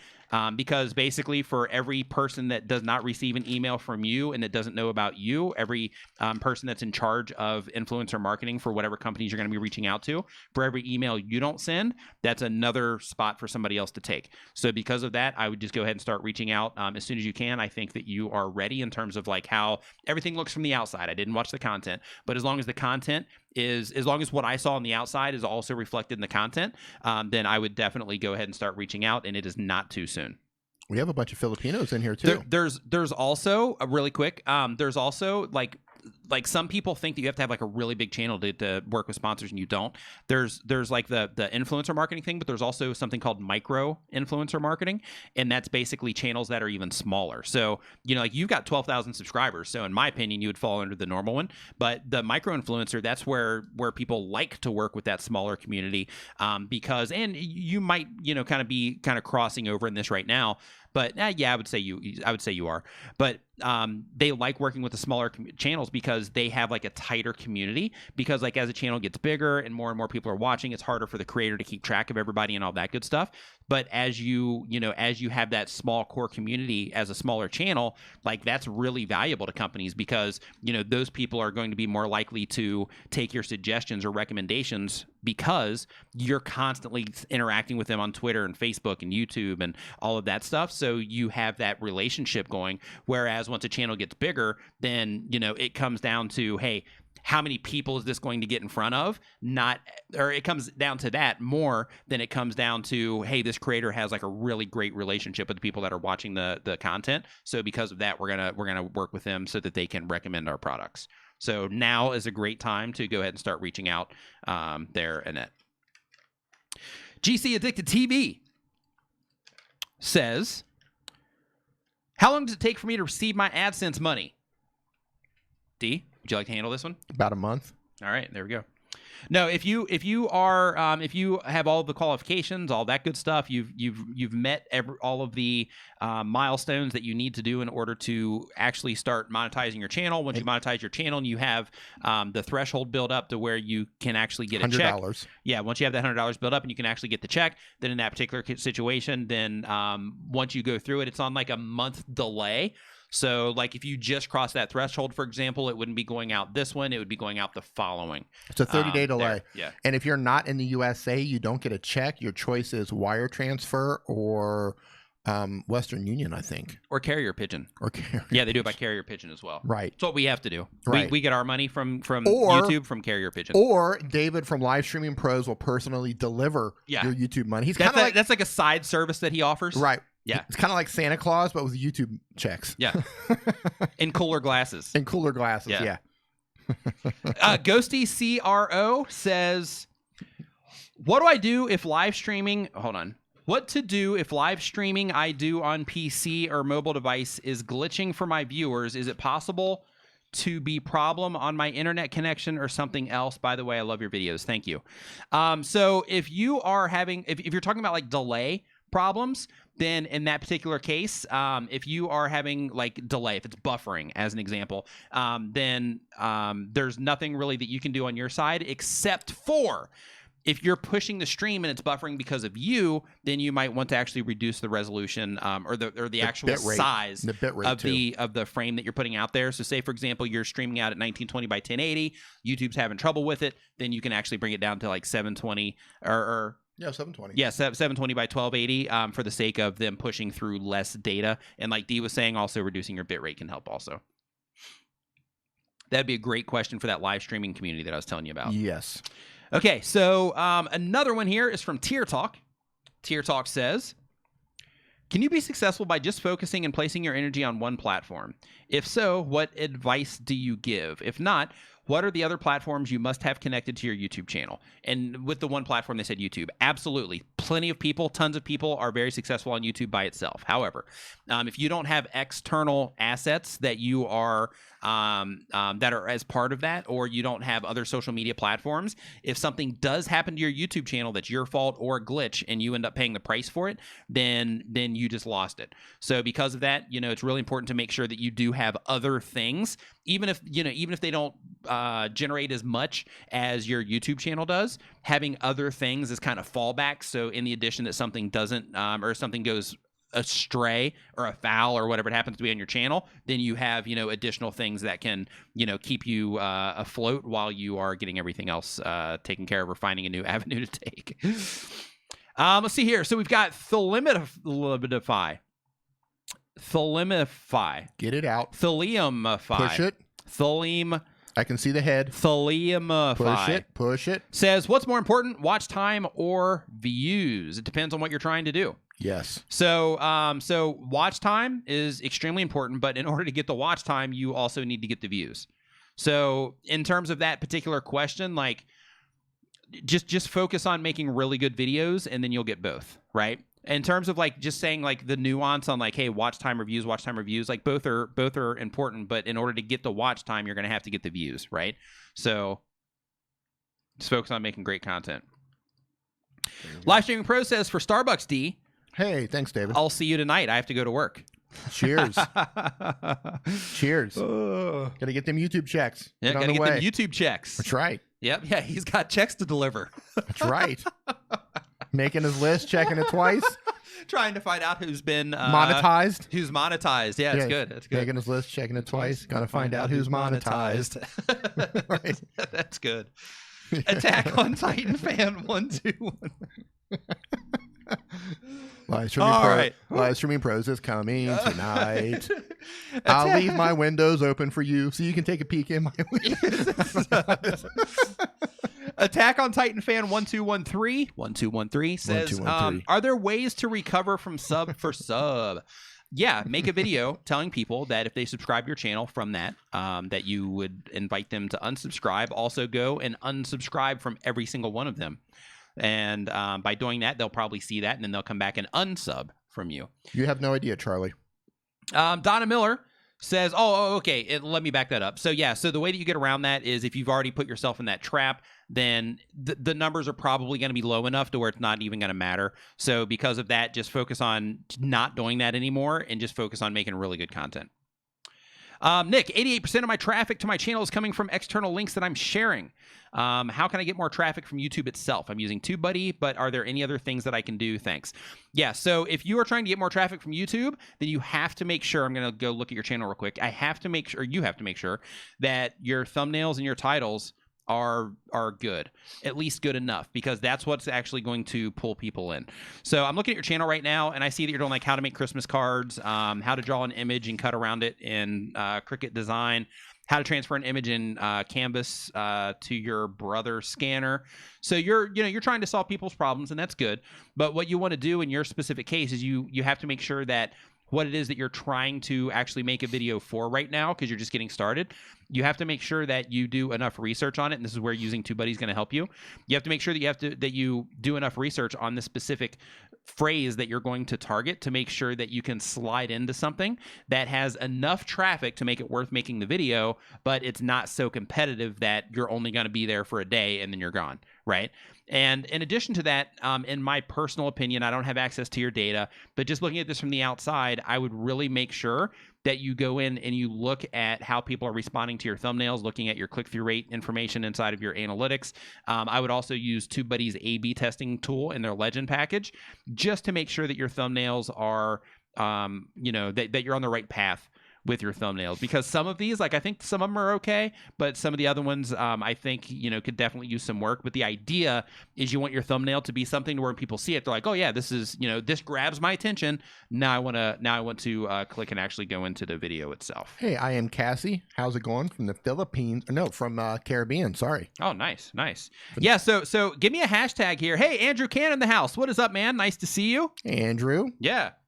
Andrew says, I'll see you mates soon. Yeah, man, we'll definitely be seeing you soon, for sure. Learn English. The Bob, the Canadian, says, hey, Andrew Can, as well. Everybody's saying, hey, Andrew Can. Let's get a hashtag Andrew Can. Hashtag Andrew Can. Right now. Hashtag Andrew Can. What's up, Super Noob? Nice to see you here today. So what was I just talking about, D, before I just completely lost my train of thought? Ray Stevens had a hit back in the, was it the late 70s, early 80s called The Streak? No, that wasn't what I was talking about. No. Man, why did I just walk right into that? It was actually 1974 to be specific. The album was called Boogity Boogity. Naturally Corporate, welcome to the live stream. Just as a heads up, what we're doing here is we're answering YouTube questions. I've got a form down in the description below where you can submit your question. And if we get to it during the stream, then we'll get it answered. And besides that, everybody else here is also content creators, so you're in good company if you're a YouTuber. In addition to that, the questions that we do answer in this, sometimes the feedback that we get from this is that a lot of value comes from the questions being answered, because sometimes we'll answer a question that people have, but they didn't really know that they had because they didn't know to ask it, or they just never thought to ask that question. So that's where a lot of people get the values from these live streams. So I just want to let you know, and I want to welcome you to the stream, you as well as anybody else that is new to the live stream. So I've got a question for you. For me? Yeah, so you're 4 episodes into Dark. Yeah. That's it? 4? Dude, so D tells me, who watches Dark here? Anybody watch Dark? On Netflix. On Netflix? Dark, the German... So D tells me, he's like, hey, Dark is awesome. You got to check this out. And he's like, but it's subtitles. And I'm thinking like, okay, well, maybe if I'm like, just don't have anything else to watch, I'll watch it because of the subtitles, right? Right. So I go in and I go to turn on the subtitles and I see English overdubs. And I'm like, what? But the German sounds awesome. Oh, I'm sure it does. But the English makes it to where I can lay there and like sort of pay attention. Right. And I can hear what's going on. So yeah, but even the English overdubs, they do a fantastic job. It's not corny. Right. Yeah, like typically that's like a little bit corny or it's off. Right. Oh. Yeah. Yeah. But in this particular situation, like they do a really good job. So you're 4 in. Yes. That's it. Yeah. So I was 4 in like 2 days ago. So last night I didn't watch it, and tonight I'll probably watch it though. So it's a little bit slow to get started. Yeah, right? but it's good. Right. It's good. It starts to unravel. But what's going to happen is once... No, I'm not going to spoil it. Well, I'm not going to spoil it. Once it... Matt Hayes, that's a great solution. What? If I want to watch it, I should learn German. Okay. Yep, there we go. Yep. As soon as the stream's over, German. Let's learn German really fast. Okay. Right? Wonderful powers. Well, yeah, because I got to watch. Activate. Yeah, because I got to watch more tonight, Right. so I have to know German before I start. Yeah. So yeah. So you're going to get to the point, though. We'll watch some videos real quick and learn German. Right. I'm sure there's a YouTube channel for that. Yeah. You're going to get to the point where you just can't turn it off. Like I was just binge watching, man. Great. Just binge That's all watching. I need. Binge, yeah. I'm like trying to get back to like early. No, it's not gonna. And then I'll end up staying up until like 7 in the morning watching Dark. I think we binge watched the entire 2nd season in 2 days. Oh my goodness. Yeah. Wow. And we would have done it in one probably if we had if we had food and like water and stuff. Wow. Yeah. It gets season 2. I've been warned. Season 2 is even better, like way better than season 1. Just mind benders. Nice. Yeah. Nice. Absolute mind benders. Like when I watch it, I'll think I understand time travel. For example, you're not going to understand nothing when this is over. Yeah. Matt says he'll teach me. That's great. We'll hop on a call afterwards, and I'll be fluent in German by the time we get off. Guten Abend. Yeah. Danke. Oh, Danke language. We have language engineering here. Yeah. Danke. So next question is from Vuxa YT. That was almost appropriate. Says, do I need streaming deck if I want an amazing live stream? No, you do not.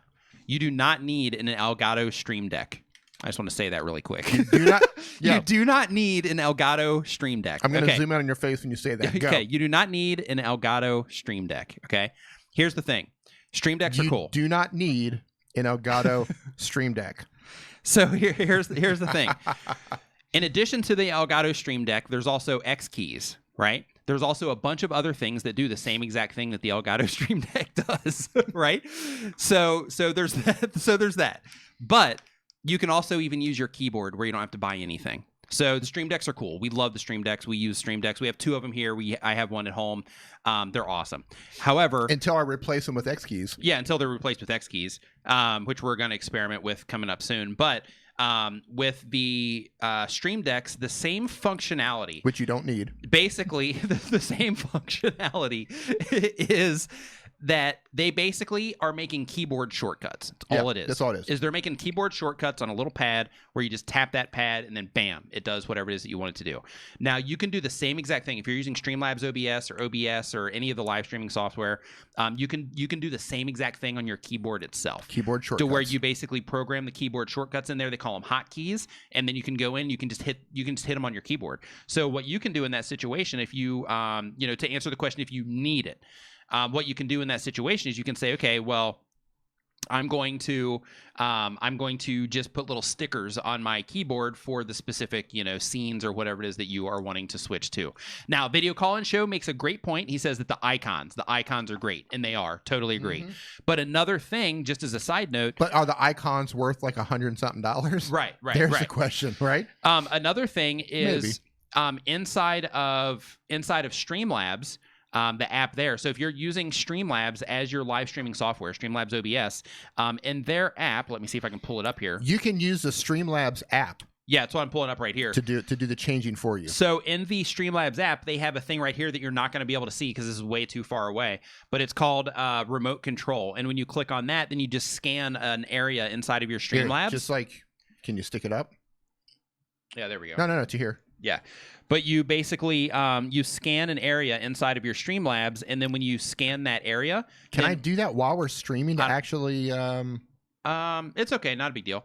But basically, like with that, it will turn your phone into a Stream Deck, and that's free. It's free. Like Streamlabs just has that built into their system, so you don't even need to buy. Right, like Flyride you don't need says. To buy anything. Flyride says it's great if you have old phones, and that's true. If you've got old phones, you're like, hey, I'm not doing anything with this phone. Yeah, you can set it up for a free Streamlab mobile remote control. It does the same thing as Stream Deck. Yeah. So you go through and you program it, camera switching, whatever you want to do. Yeah.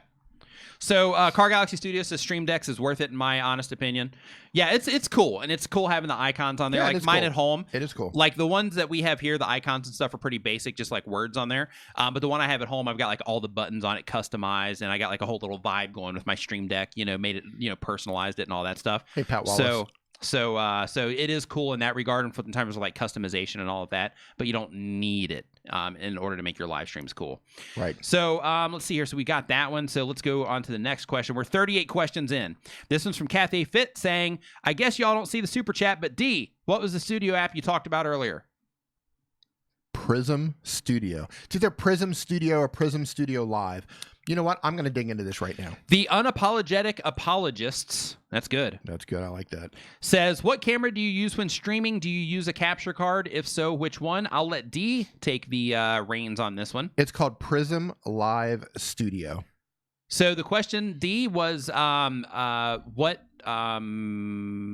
oh man, I went past it. What are we using for a capture card? Yeah, here, hold on, I just went back. Okay, so it's what camera do you use when streaming, and do you use a capture card? If so, which one? So I'll do the cameras if you want to do the capture card. So the cameras here, both of these, the individual shots from D and I, these are Canon XF100 video cameras. This one?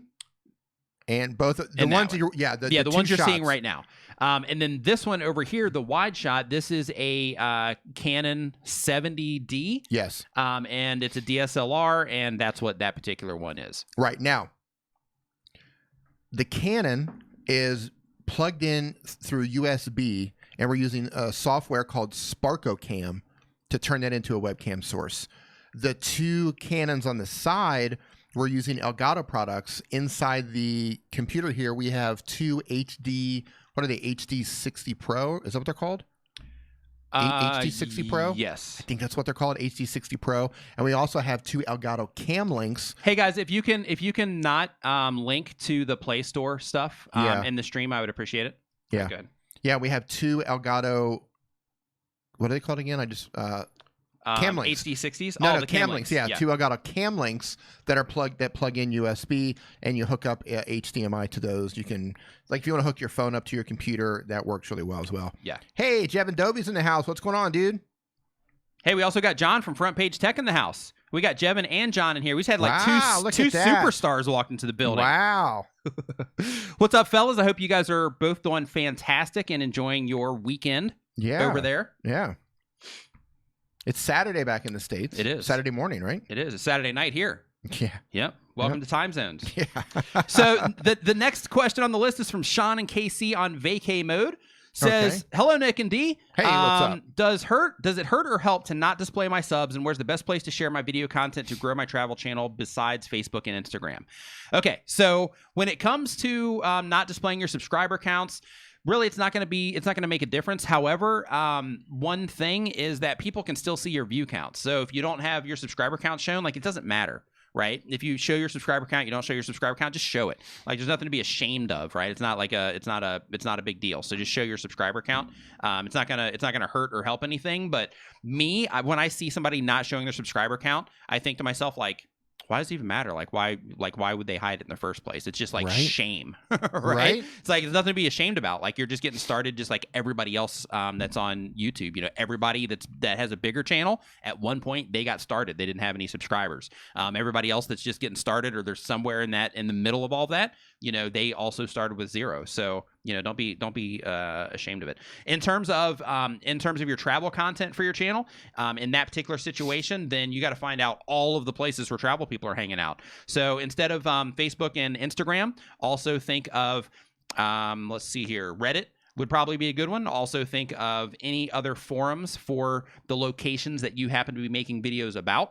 If there's any particular forums, like actual like websites that you go to that have like message boards and all that stuff inside, that are based around the area. Like, for example, here in Thailand, we have one called Thai Visa, and you see people in there using that one for traffic as well, to where they will go there and they will share, you know, something about a video that they made. In some cases, they get eaten alive. In other cases, people are like, wow, that's a great video, blah, blah. So, you know, just look for places like that. Just think, okay, we're making these videos. Where are people hanging out that would be the most likely to watch these videos? And that's where I'm going to go share. But keep in mind, like, you want to be like involved in the communities also, because that makes you look not like a spammer. Right. So because of that, like, you know, you also want to think like, okay, well, where can I manage being active the most, and, you know, pick a few of those and then just be active on those a lot. And by doing that, that's where you become an actual part of the community that shares videos from time to time, instead of that annoying spammer that comes in and just drops their links and leave, as an example. Everyone hates that annoying spammer who comes in. They do. Look at me, and they're out. Yeah. Absolutely. Hey, Herman, how's it going? Hey, what's up, Herman? Herman, eyesight build in the house. Nice to see you in here, my man. We got a bunch of people rolling in. I know. It must be like a new time zone. People are waking up. It is. Yeah, we got what time is it over there right now? 10:30 over on the East Coast. Yeah. Yeah. Okay, so next John's question. in Ohio. What time is it in Ohio? John's that's like 10:30. 9:30. Yeah. Yeah, he's just getting out of bed. You slacker, sleeping in. You slacker, wake up early. No, I'm just kidding. I'm like lucky. I haven't seen 10:30 and since we actually I have. When we came back from VidCon, I was on the early schedule. Marie Adventure, thank you for the $2 super chat. We appreciate it. So let's see. The next question is, hi, could you give me general tips for mobile gaming YouTubers? I have 29 subscribers, but I don't know if I'm growing at a normal rate or if I'm missing something. Please help. So if you have 29 subscribers, you don't know if you're growing at a normal rate. I want to let you know that there is no normal rate. There isn't like a, you know, textbook. If you upload X amount of videos, you do YouTube for X amount of time, then you're going to get X amount of views or subscribers. That does not exist. Maybe on YouTube side, maybe they average it out and they might have something. But to my knowledge, anything that I've ever ran across, a formula in terms of how many views you upload or how long you've been on the platform or the type of content that you make does not dictate the results that you're going to get. It comes down to how do people respond to what it is that you're putting out. So at the end of the day, it's not, am I growing at a normal rate? What you have to look at is am I doing better than I was last month, or as good as I was last month, or am I doing worse than last month, and why?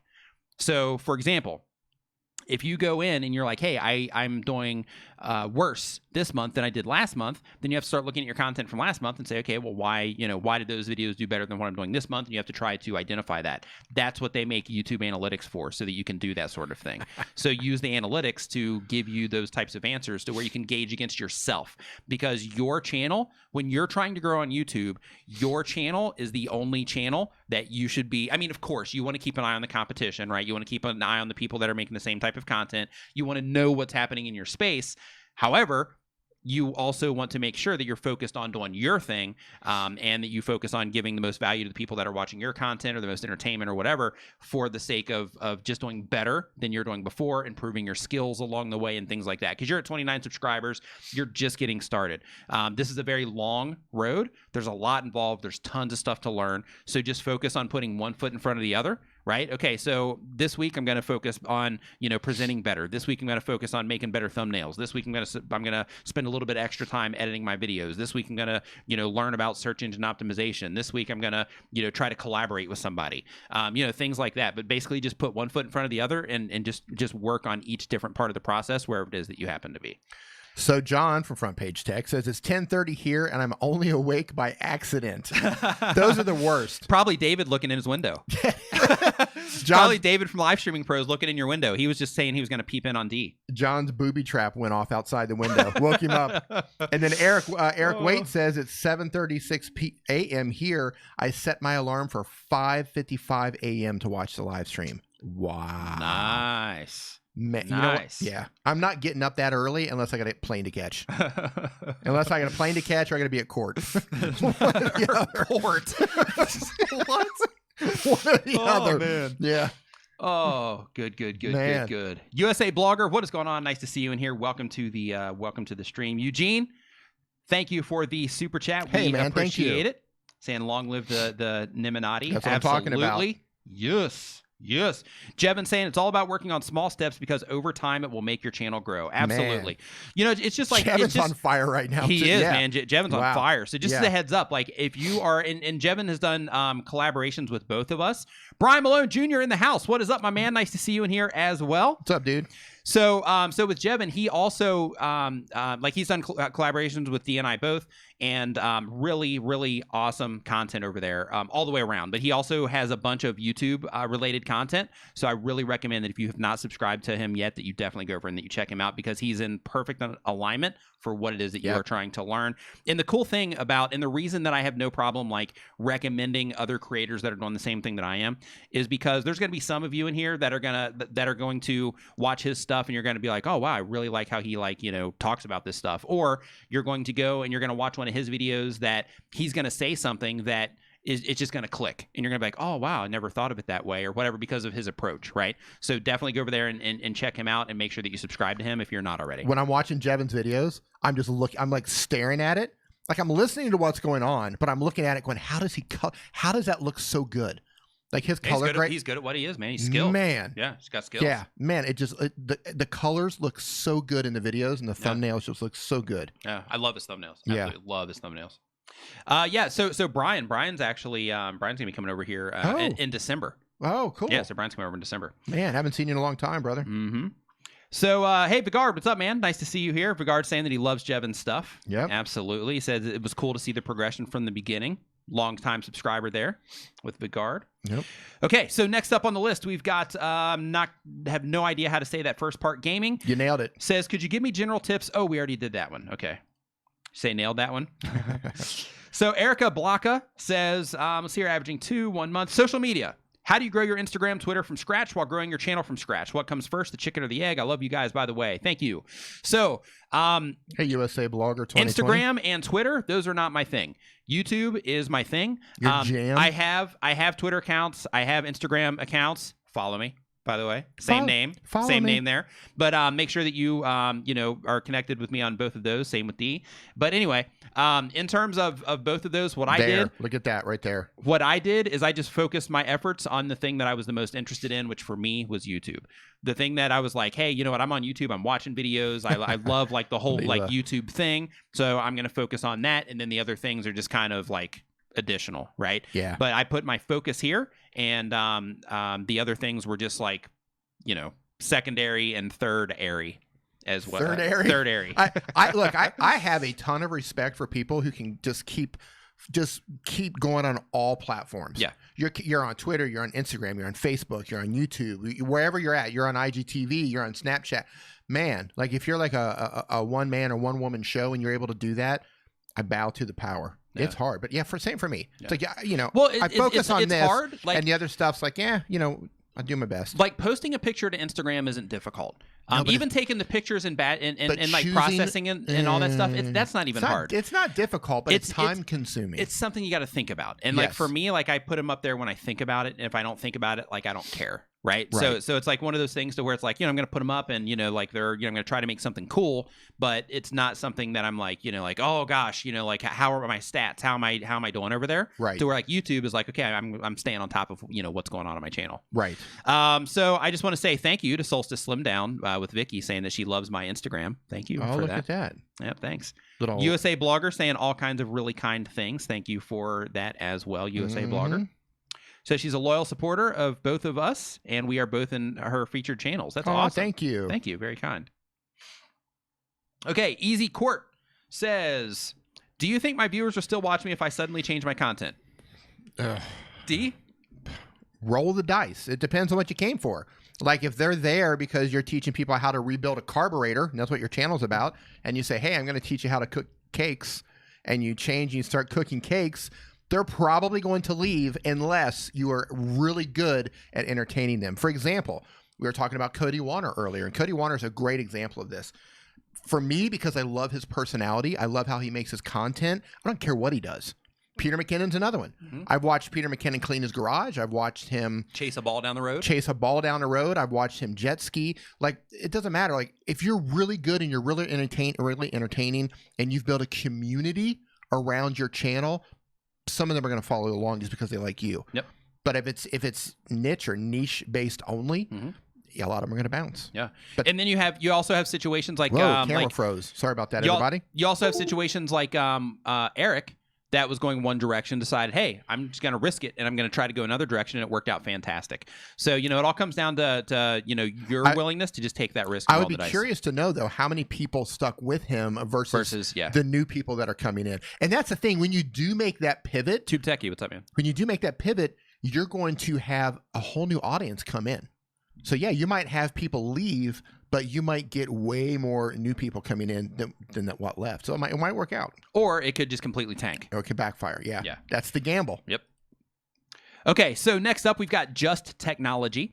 Says, why don't we get subscribers? More than half of the viewers are non-subscribers. And why don't we get views? I've watched your videos, but still not working. It's like a time waste. I put a lot of effort and time into this and get 0 results. Also, one more question. What's the best source for free graphic templates? Is there a big part of our video? Thank you for your anticipation and hoping a fix. Okay, so in this situation, let me see. You don't have a link to your channel. Yeah, you do. Okay, so if you're not getting results, it's because you're not doing the stuff, right? So let's see here. So we don't get subscribers. Half of our viewers are non-subscribers. Why don't we get views? You don't get views because of let's see here.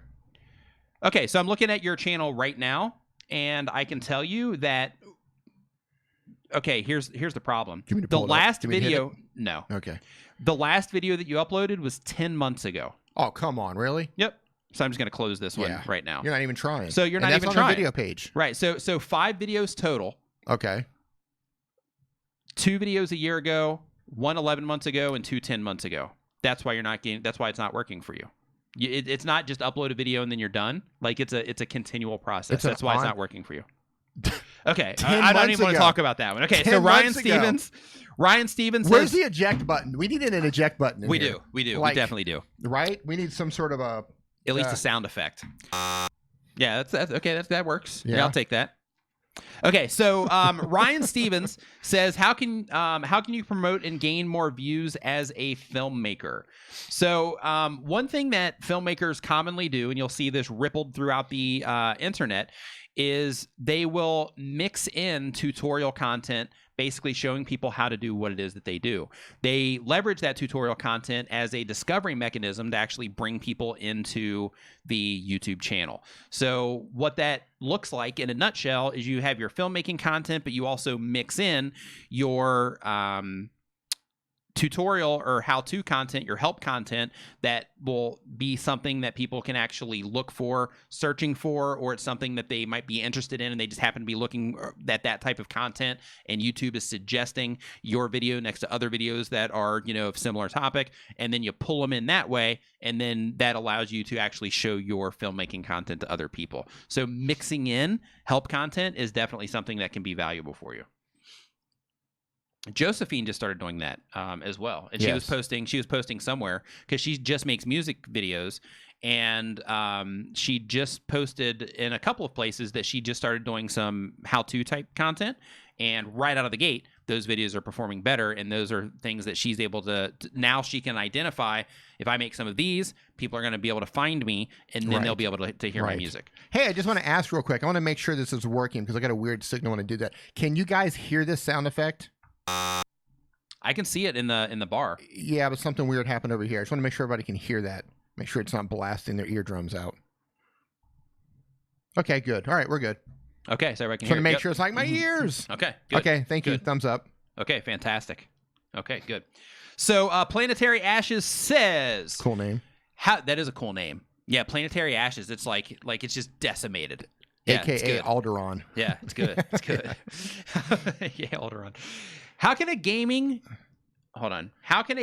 can grow and gather a community? I work on both genres, both retro and modern day games, but I just can't find the right audience. Please help. Okay, so if you are trying to grow the channel and that's the goal, then what I would recommend is that I would either focus on retro or modern games, and by doing that, you're going to tap into the people that are on those, right? That are into that type of thing. And then once you start getting the ball rolling and you can get a consistent view count coming in off of that, then start sprinkling in some of the other content and see how your audience responds to it, because there will be crossover, but typically, people subscribe for a particular thing. Of course, they subscribe because the creator as well. Oh, wow. But what just happened?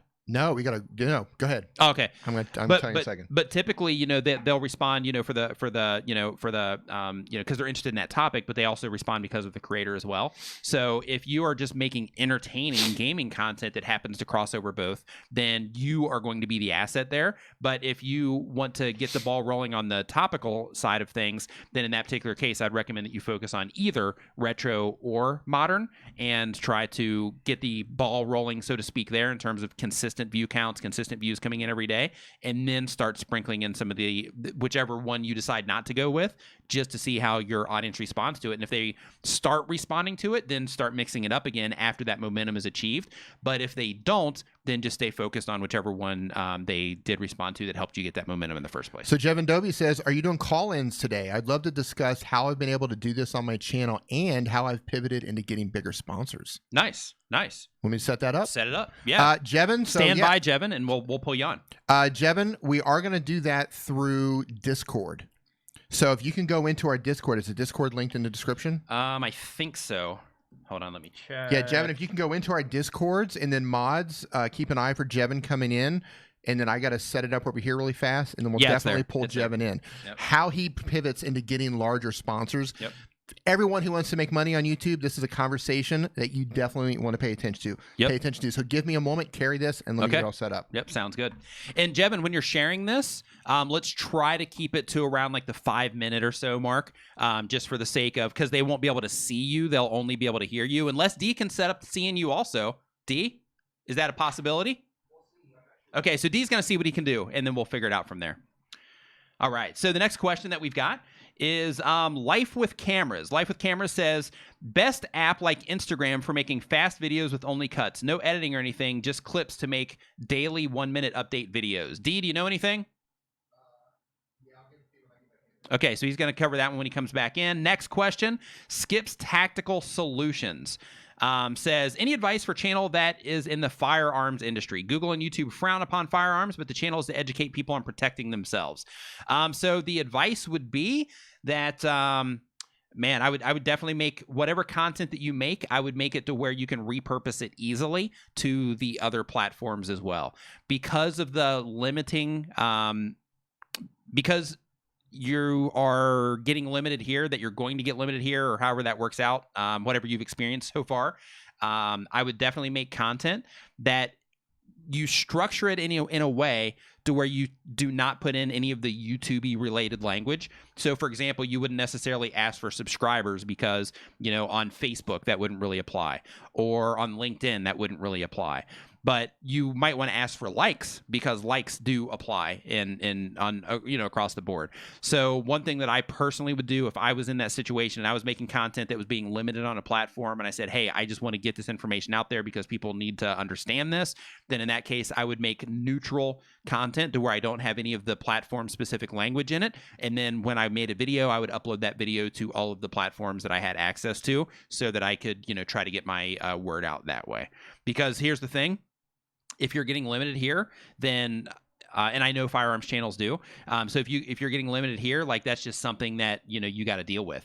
So one thing that you might think about, let's go outside of this one here. One thing that you might want to think about is you might want to think about, okay, if I'm trying to get people to firearm safety videos, how can I title them in a way, and how can I talk about the firearms in a way that aren't necessarily making it super obvious that it's a firearm. So what I mean by that is in your thumbnails, YouTube can tell if there's firearms in your thumbnails. In your videos, YouTube literally is looking at every single frame of your video, and they are able to identify everything that's happening, or most everything that's happening in each frame of your video. Dare Leaves actually blew our minds on this at VidCon, and he basically showed us very specific screen grabs that showed how Google Brain was able to identify these specific things of Mr. Beast just in a parking lot. And he was just in a parking lot, and it was able to identify he's in a parking lot, he's in front of a grocery store, and a bunch of other different things about just that one frame of the video. But it does this for all of the frames of your video. So if I was making that type of content, what I would do is I would do something to where, you know, I would bring people in. Maybe I wouldn't even show the firearm unless you're actually making safety videos, then you would have to. But if you're not making a video to where you have to actually show the firearm, then I would talk about it, and I would actually talk about it in a way that was a little bit more gentle. I don't know if that's what I'm looking for, but to where you talk about it in a way to where you're able to convey the information. It's clear that you are talking about that, but you're not necessarily saying gun, you're not necessarily saying ammunition, you're not necessarily saying bullet, and you know, the things like that end up getting it flagged, so to speak, so that the system itself wouldn't necessarily be able to identify that you are, you know, talking about that. I mean, it's smart enough; it's probably going to identify it anyway, especially if your channel has that history. But that's what I would do: is I would try to think of, okay, how can I do this in a way? If it was my mission to get that information out there for the sake of, you know, protecting people and safety, then I would just say, okay, how can I approach this in a way to where YouTube and Google isn't going to flag me for it, but I can still get the information out there in a helpful way that makes sense to people. So you might have to kind of step off the drawing board for a second and kind of reanalyze what it is that you're doing, but that would be another way. So either A, think of how you can kind of get around it, or B, think of, I'm going to put out this content. Sure, it's going to be on YouTube. It's going to get limited. However, I'm also going to put it out everywhere else in order to make up for the limitations that I'm getting it here. The man with the hat says, hey guys, I'm editing my new video at this moment, and then I see you're alive. Now do I watch you, or do I continue editing? Good question. Good question. Tough decision. Very, very tough decision. Okay, D, so Vigard has Jevin waiting on live number 1, in chat room live number 1. Okay, yeah, he's still getting everything set up on his side. Okay, so let's see here. So the next question that we have on the list. So if you're just joining us, what is happening right now is Jevin is getting ready to join us here live to talk about how he was able to pivot on his YouTube channel, and to talk about how he was able to start getting even more money from his brand deals that he gets. So stay tuned for that, because it's going to be awesome, I'm sure. Okay, next question is from Fiberific. Great name. Says, are you guys going to VidCon Australia next month? Yes, we are. We are going to VidCon Australia next month, so we will see you there if you are also going to VidCon Australia. So who here, is there anybody else here that's in the chat right now that's watching this? Is there anybody that is going to VidCon Australia? If you are going to VidCon Australia, just put a hashtag VidCon, just so that I can see. I'm not sure, because I know that I know like Beanie and Doug, they're from Australia, and I know that, you know, there's a handful of other Australians that are active here in the live streams, and I know I have like a a fair amount that actually watch my videos, but I'm just not sure who is actually going to go to VidCon. Yeah, so if there's a VidCon Belgium, I don't think there is one. There's not, as far as I know. Yeah, but we might end up going to Singapore as well. We'll see. Cuban Curl says, thank you so much for everything you do for all of us. So grateful for both of your channels. 13,000. You helped me get here in such a short time. Congratulations, Cuban Curls, on crossing the 13,000 subscriber milestone on your YouTube channel. So I think Dee's almost got you set up here, Jevin, so hang tight. Yeah, 13,000. It's nice. It's a lot of people. Yeah. You know what's funny is like when it comes to YouTube. Just to let you guys know that Discord is giving me like this big update on the computer. Oh, okay. So it's yeah. So when it comes to YouTube, like, you know, some people will look at like 13,000 or 1,000, and they'll be like, oh, well, it's only 1,000.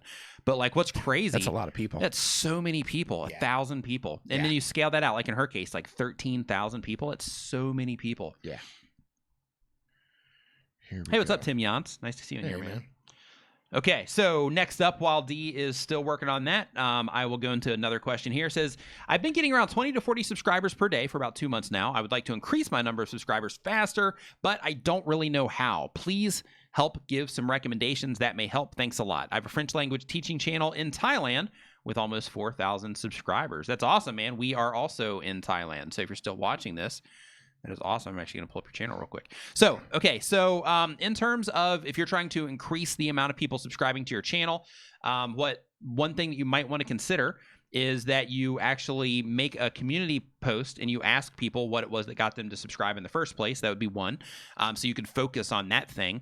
Two would also be, oh, you're actually Thai. Okay, got it. Oh, cool. Number two would be to look at the videos that have driven you subscribers in the past, the videos that are driving you the most subscribers. They convert for view to subscriber at the highest rate. Look in your analytics for which videos those were, because they show you that in your analytics, and make more videos like that. That's another thing that you can do, because a lot of these things come down to the content decisions that you make.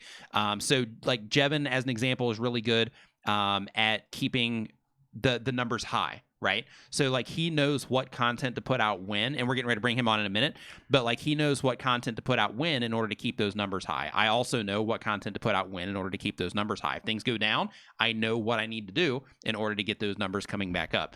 D is the same exact way. So levers. What you need to do is you need to go into your stats and your analytics, and you need to look and say, okay, well, you know, what videos are people responding to the most?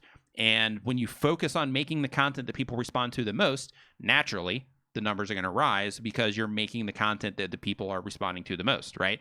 So so definitely go into your analytics and research that and find that information. All right, so I'm going to try to bring in Jevin. Okay. So let's see here. Jevin, can you hear me? Yeah, man. What's up? Hey, what's up, Jevin? Hey. Nice to see you, man. You are live on Nimmin Live, man. How's it going? Good. How are you guys? Doing fantastic. Fantastic. Yeah. He actually sounds good. He does, man. He sounds fantastic. Cool. Yeah, he sounds good. I'm glad it sounds good. Yeah. Yeah, can you guys hear everything okay? Give us a yes if you can hear Jevin all right.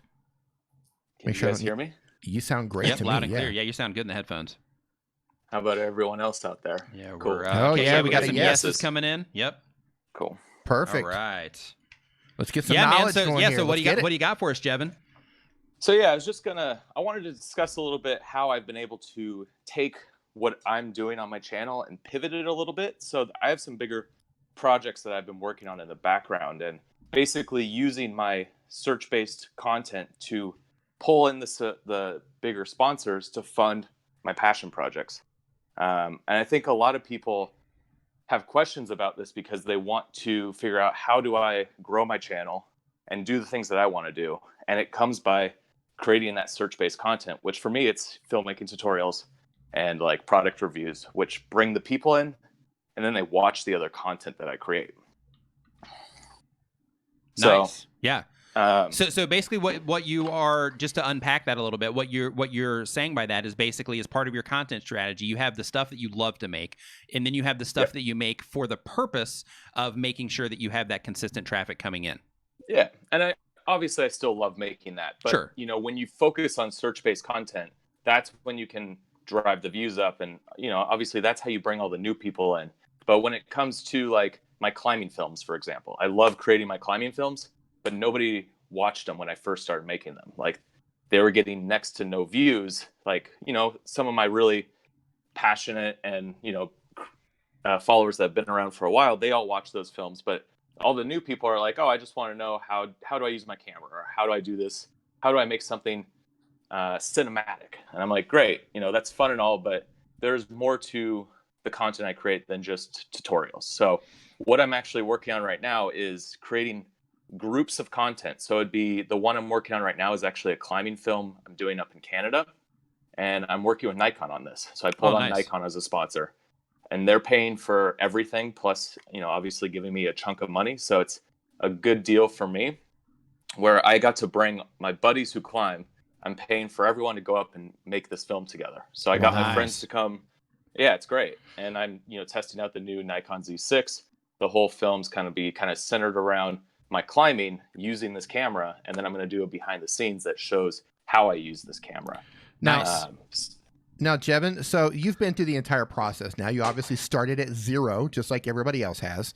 Oh yeah, and now you're at the exactly, and now you're at the point you're working with large brands now. So if somebody's just getting started, this is their first month, this is their first year on YouTube, and they're thinking about, okay, this is a goal that I want to do what Jevin's doing. At what point do you recommend they start reaching out to brands, and how should they do it? So it was interesting because I started out as a travel vlogger. Me and my wife were just traveling, and we started reaching out around like 10,000. We were getting like free hotels and things like that. So I don't think there's, you know, like if you have any sort of following, you know, even if it's small, you can reach out to brands, because brands want to work with big YouTubers, but they also want to work with small YouTubers, because small YouTubers have a very hyper-focused group of people that actually will listen to them. You know, micro influencers is kind of the term I think people are calling it now. Yeah.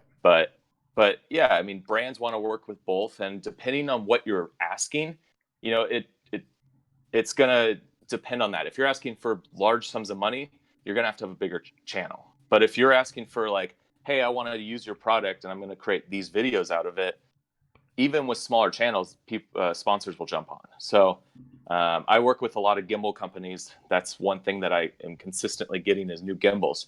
And what I've been able to do is get my friends who are smaller channels and pass them off to the sponsors and be like, hey, these guys are doing travel content.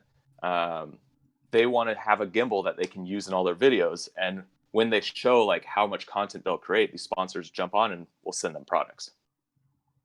So I think it comes down to, you know, proof of what you're going to do with it. If you're just like, hey, I want a piece of gear, or hey, I want this, nobody's going to give you anything. But if you're like, I'm going to create X, Y, and Z, this is how your product will be integrated into my content. This is how many people that are seeing it, how many people in general will see this overall on my channel, and how much I'm going to do, then sponsors are more willing to play ball. You actually just hooked me up with Shuttercase. Yeah. So yeah, they're great. Thank you for that. They sent me out some goodies. So thank you. Yeah, it's a fun case for sure. It works great for mobile. If you're a mobile user, I love Shuttercase. Yeah, great plug for Shuttercase. Yeah. So that there you go. See how that ripples, right? Exactly. So right there. Yeah. So with that, like one of the things that I want to make sure that everybody heard when Jevin was saying that, one of the things that are really important in this situation is when he reaches out, he's reaching out with a plan. He's not just like, hey, you know, let's give me. Yeah, right. Hey, can you give me this? Can you give me this? It's, you know, hey, this is my plan. This is what I'm going to do. How can we work together on this specific project? And that's you know, that's how he opens that door. And this is what I can do for you. And this is what I can do for you, instead of just, you know, saying, hey, just send me, you know, the best of all of your newest stuff, as an example. Give me the stuff. Yeah. Give me the stuff. Give it all.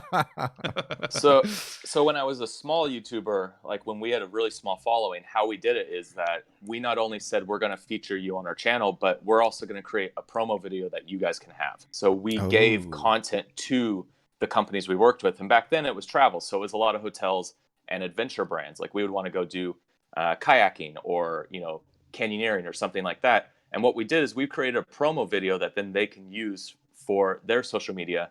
And then I gave them all the footage and photos that they could use for whatever they wanted. So basically we became a production company for these companies that we worked with and gave them free content. And it was a no-brainer. They're like, great, yeah, we'll have you, no problem.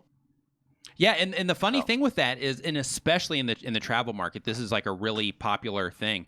Like there was a guy that came here. This is a few years ago, but he came here to Chiang Mai, and he was doing the same exact thing that you're talking about, Jevin. And what happened with him is he offered that to some resort that was like, I don't know, like $800 a night or something like that. And he got like a whole week staying at this place. It's like $800 a night for the exchange of making like a cool video for him. Right. So it's like, you know, like what Jevin is doing in this situation, for everybody that's watching this right now is basically he's like, look, you know, yes, you're giving me the hotel room, but this is how I'm going to add value to you. Just like with his Nikon deal, he's like, hey, we're going to go and do this. Let's make your gear the hero of this particular trip. Right. So basically what he's doing is he's saying, hey, you know, this is how I'm going to add value to you in exchange for whatever it is that I'm going to get in return. Yeah, fantastic. Sure. Awesome tips, Jevin. So anything else, Jevin, before any extra bonus tip before we head off? I mean, just I guess one more thing is like the strategy doesn't really change that much. Like the projects I'm going after now, even though they're bigger projects, bigger sponsors and all of that, I'm still going after it with the same kind of strategy. So I'm working with these companies, you know, like Nikon, but they're also going to get some content that they can use for their marketing. So it's you know, it just, you have to figure out your channel size, what you can get for the channel size that you have, and just slowly build. Like I was saying in the chat, it's all small steps. You just work on one thing at a time, and over time you'll figure out how you can build it bigger, get more sponsors, get more freebies, whatever it is that you're going for. And then someday you'll get there to the point where you'll get big sponsors to play ball and say, hey, I'm going to, you know, fund your entire trip or your entire project. And, you know, I'm working on some cool stuff, which will bring me to Thailand in December. So we'll get cool. to You're hang coming out December then. too. Yes. Yeah. All right. I'm going to be doing a film around, you know, elephant tourism in Thailand. So that's going to be, you know, the dark side of it. And I've got sponsors to fund that one. So nice. Now, again, for people who are just getting started, I'm sure, did you receive a lot of no's and a lot of people who just didn't respond to you when you first started sending out emails? Oh yeah. So me and my wife would just get like tons of contacts and just send out to everyone. It's all about numbers. The more that you put out there, eventually something will stick. Yeah, I mean that's just sales in general. Keep knocking on doors. You know, yeah. like when you like that's the business side of YouTube that a lot of people don't think about. Is it's like, you know, like once you get to a certain point in your YouTube channel and you do have that opportunity to where you're like, hey, you know what, I'm actually going to turn this into something because it's becoming something. Then you have to develop, you know, these skills in terms of, you know, like, hey, how do I send, you know, how do I put a media kit together? What do I include in that media kit? How do I, you know, contact these brands? How many brands am I going to contact per day or per week or per month, depending on what you're trying to accomplish? Like you have to basically map out all this stuff, and you have to read, if you're not familiar with sales, you have to read sales books, right? Like how can I, you know, frame this in a way to where it's going to get people to respond to me, or where I'm going to increase the chances of them responding to me? How can I write a subject line in my email that's going to grab somebody's attention, right? How can I explain the value that I have, that kind of stuff? Like it's part of the whole. That's part of the whole thing. That's a good question. Do you have a particular subject line that you like to use? Like an eye-catching. If you don't want to divulge that, that's fine. But if you do, yeah. His secret sauce. His secret sauce, yeah. I don't know if I have like a. Yeah, I don't know if I have like a. I've never really put a ton of thought into, you know, having the email capture. That it's a lot of times I'll put like partnership request or something simple. So you keep it simple. Something simple, yeah. And it's, you know, or like I want to work with you. You know, something. I've just basically put exactly what I'm looking for. Like, hey, I want to have a collaboration, or hey, I want to work with you. The funny thing is when you're saying that, like, that's what they want, right? Like when people are trying to get this stuff going with companies, like they will, like they just kind of leave it open, like, hey, I'm looking for sponsors or whatever, and they don't really like get into any details. But like the one thing that you always have to remember is the people that are reading those emails, like they have other things to do, right? So like just laying it out there and saying, hey, they open the email, like you have that opportunity when that email is open to actually say whatever it is that you're going to say, instead of trying to get an exchange going on, because that's the opportunity. You're there. So it's not like, hey, I would like to talk to you about this in the future. It's like, hey, this is what I propose. And then they can let you know if they're into it or not, instead of, you know, not giving them any information at all, because you won't get a good response by not giving them information or letting them know what you're after. Yeah. And this, I mean, this is the same thing when it comes to just doing like collaborations on YouTube. When you contact someone, you need to be ultra direct on what you want to do and not leave it open-ended. So whether it's sponsors or whether it's just contacting another YouTuber, you need to say like, this is what I want to do, and this is how I'm going to do it, and this is how I want you involved. And when you do that, people respond to you. Absolutely. Like when we did our collaboration, that was the approach. You know, it was like, hey, you know, this is the idea and all of that stuff. Like the one thing that I get in my emails, I'm sure you do, Jevin, as well. I know Dee does, is you'll get people that will send you an email. My email? Are you looking at my email? I am. You know? It is, yeah. But they'll send emails and they'll say like, you know, hey, I would like to collaborate with you. But there's like nothing else. And it's like, you had my attention. Like that was it. You just had my attention, but there's like no anything. There's no substance to the email. So it's like, what do I do next? I actually get that more in Instagram. Oh, interesting. Yeah, that's where I get it the most. Oh, nice. Interesting. I get that all the time. And then especially with like products, because a lot of people want me to use products on my channel. They'll just be like, hey, we want to have a partnership. We have a new product. And I'm like, great, but that doesn't mean anything. Delete. Right. So, okay. So right. Yeah. It's like, hey, you just blew it. Right. So Jevin, Nick and I always laugh about some of the companies that will hit you up. Because you get like vacuum cleaner offers and stuff like that. Amazing. We have a perfect fit for your channel. Here's our new shirt steamer. Yeah. Right. What's the weirdest thing that you can remember that you've been offered? Oh man, probably like a washing machine or something. Nice. Nice. You know, it's funny. The best though. No, the best ahead. is when they do that and then they BCC or they CC like 100 YouTubers. Yes. Yeah. It's amazing. Yeah. And then I respond back to everyone and I start, we start a conversation about the company and start like going off. And there's a group of YouTubers that will get in there and just start having fun with it. Nice. That's great. Yeah, that's good. So I took the shirt steamer, just to let everybody know. Video coming soon. Yeah, you're like, hey. You know what's funny, though? Andrew Edwards would work that steam. He would find a way to get that shirt steamer in there. Yeah, Andrew Edwards would probably get about 20 grand for making a shirt steamer video. Yeah, for making like a shirt steamer picture on Instagram. Right. Yeah. It's amazing. Paid partnership. Yeah, he's amazing at his grind on brand deals. Dude is like A game. He is. So Jevin, you're going to Vid Summit, yes? Yes, I'll be there. Awesome. Fantastic. Excited. It's going to be fun. All right, man. Well, we are going to get back to it here. So thank you. Thank you so much, man, for coming in and sharing your experience on that. We really, really appreciate it. Yes. And it's awesome, man. Just talking to you, seeing the stuff on your channel, collaborating with you, the whole nine. Cool. So very cool, man. So thank you for what you're doing. Yeah. Yeah. Appreciate you guys having me on. And, I'll see you guys around. And in October, I'll see you guys here in LA. All right, man. Cheers. I'll see you soon, man. Cool. Take care. Bye. Have a good All one. right, see ya. So Dee's going to pull his channel up here really quick on the screen, just so you know what it looks like, and so that you know the name and all that. So this is Jevin's channel. I think he's pulling it up now. Is it up now? Yeah. Okay. So this is Jevin's channel. So make sure, again, you can see right there, where he's talking about, YouTube mistakes and, things like that here on his channel. But he has a lot of YouTube related content. So make sure that you head over and you subscribe to Jevin's channel, because I love the way that he shares information in terms of like, I'm kind of like over the top and I'm bouncy and jumpy and all over the place and I talk really fast. And you're up in the camera's face. And I'm up in the camera's face, to where, his approach is like more relaxed and more thought out and more logical. Much more logical, right. Yeah. Where like, the way that he shares content is really, really good, or the way that he shares information. So definitely go over there and subscribe to him and check him out. And for those of you who are mobile YouTubers and you go to his channel, check out this video right here that says, Master YouTube with a smartphone. Mm-hmm. Little surprise in there for you. Little surprise in there. Yep. Idabu Rahman Tech, I want to thank you for the super chat that you just dropped there. We really appreciated that. Thank you. Alan Osborne, Costume what's up? CO, what's up? Travis MCP, Heidi, what's up? Travis MCP, what's going on, man? Nice to see you. MVP. You're always MVP to us, man. In our world, man, you are MVP. The MVP. DJ Cook, what's going on? Jeff Eatley. I'm Tassie. Asks, do you believe that 2 faces on a thumbnail is better than 1? 2, best drink in Vietnam. LOL, I leave in 3 days. Okay, so to answer your second question, D, best drink in Vietnam. I've never been, but D has best drink been a in few Vietnam is egg coffee. They mix like egg with coffee. That does not sound good in any way, shape, or form to me. Surprisingly good. Really? Yeah, it's egg. I would never imagine that it's egg coffee.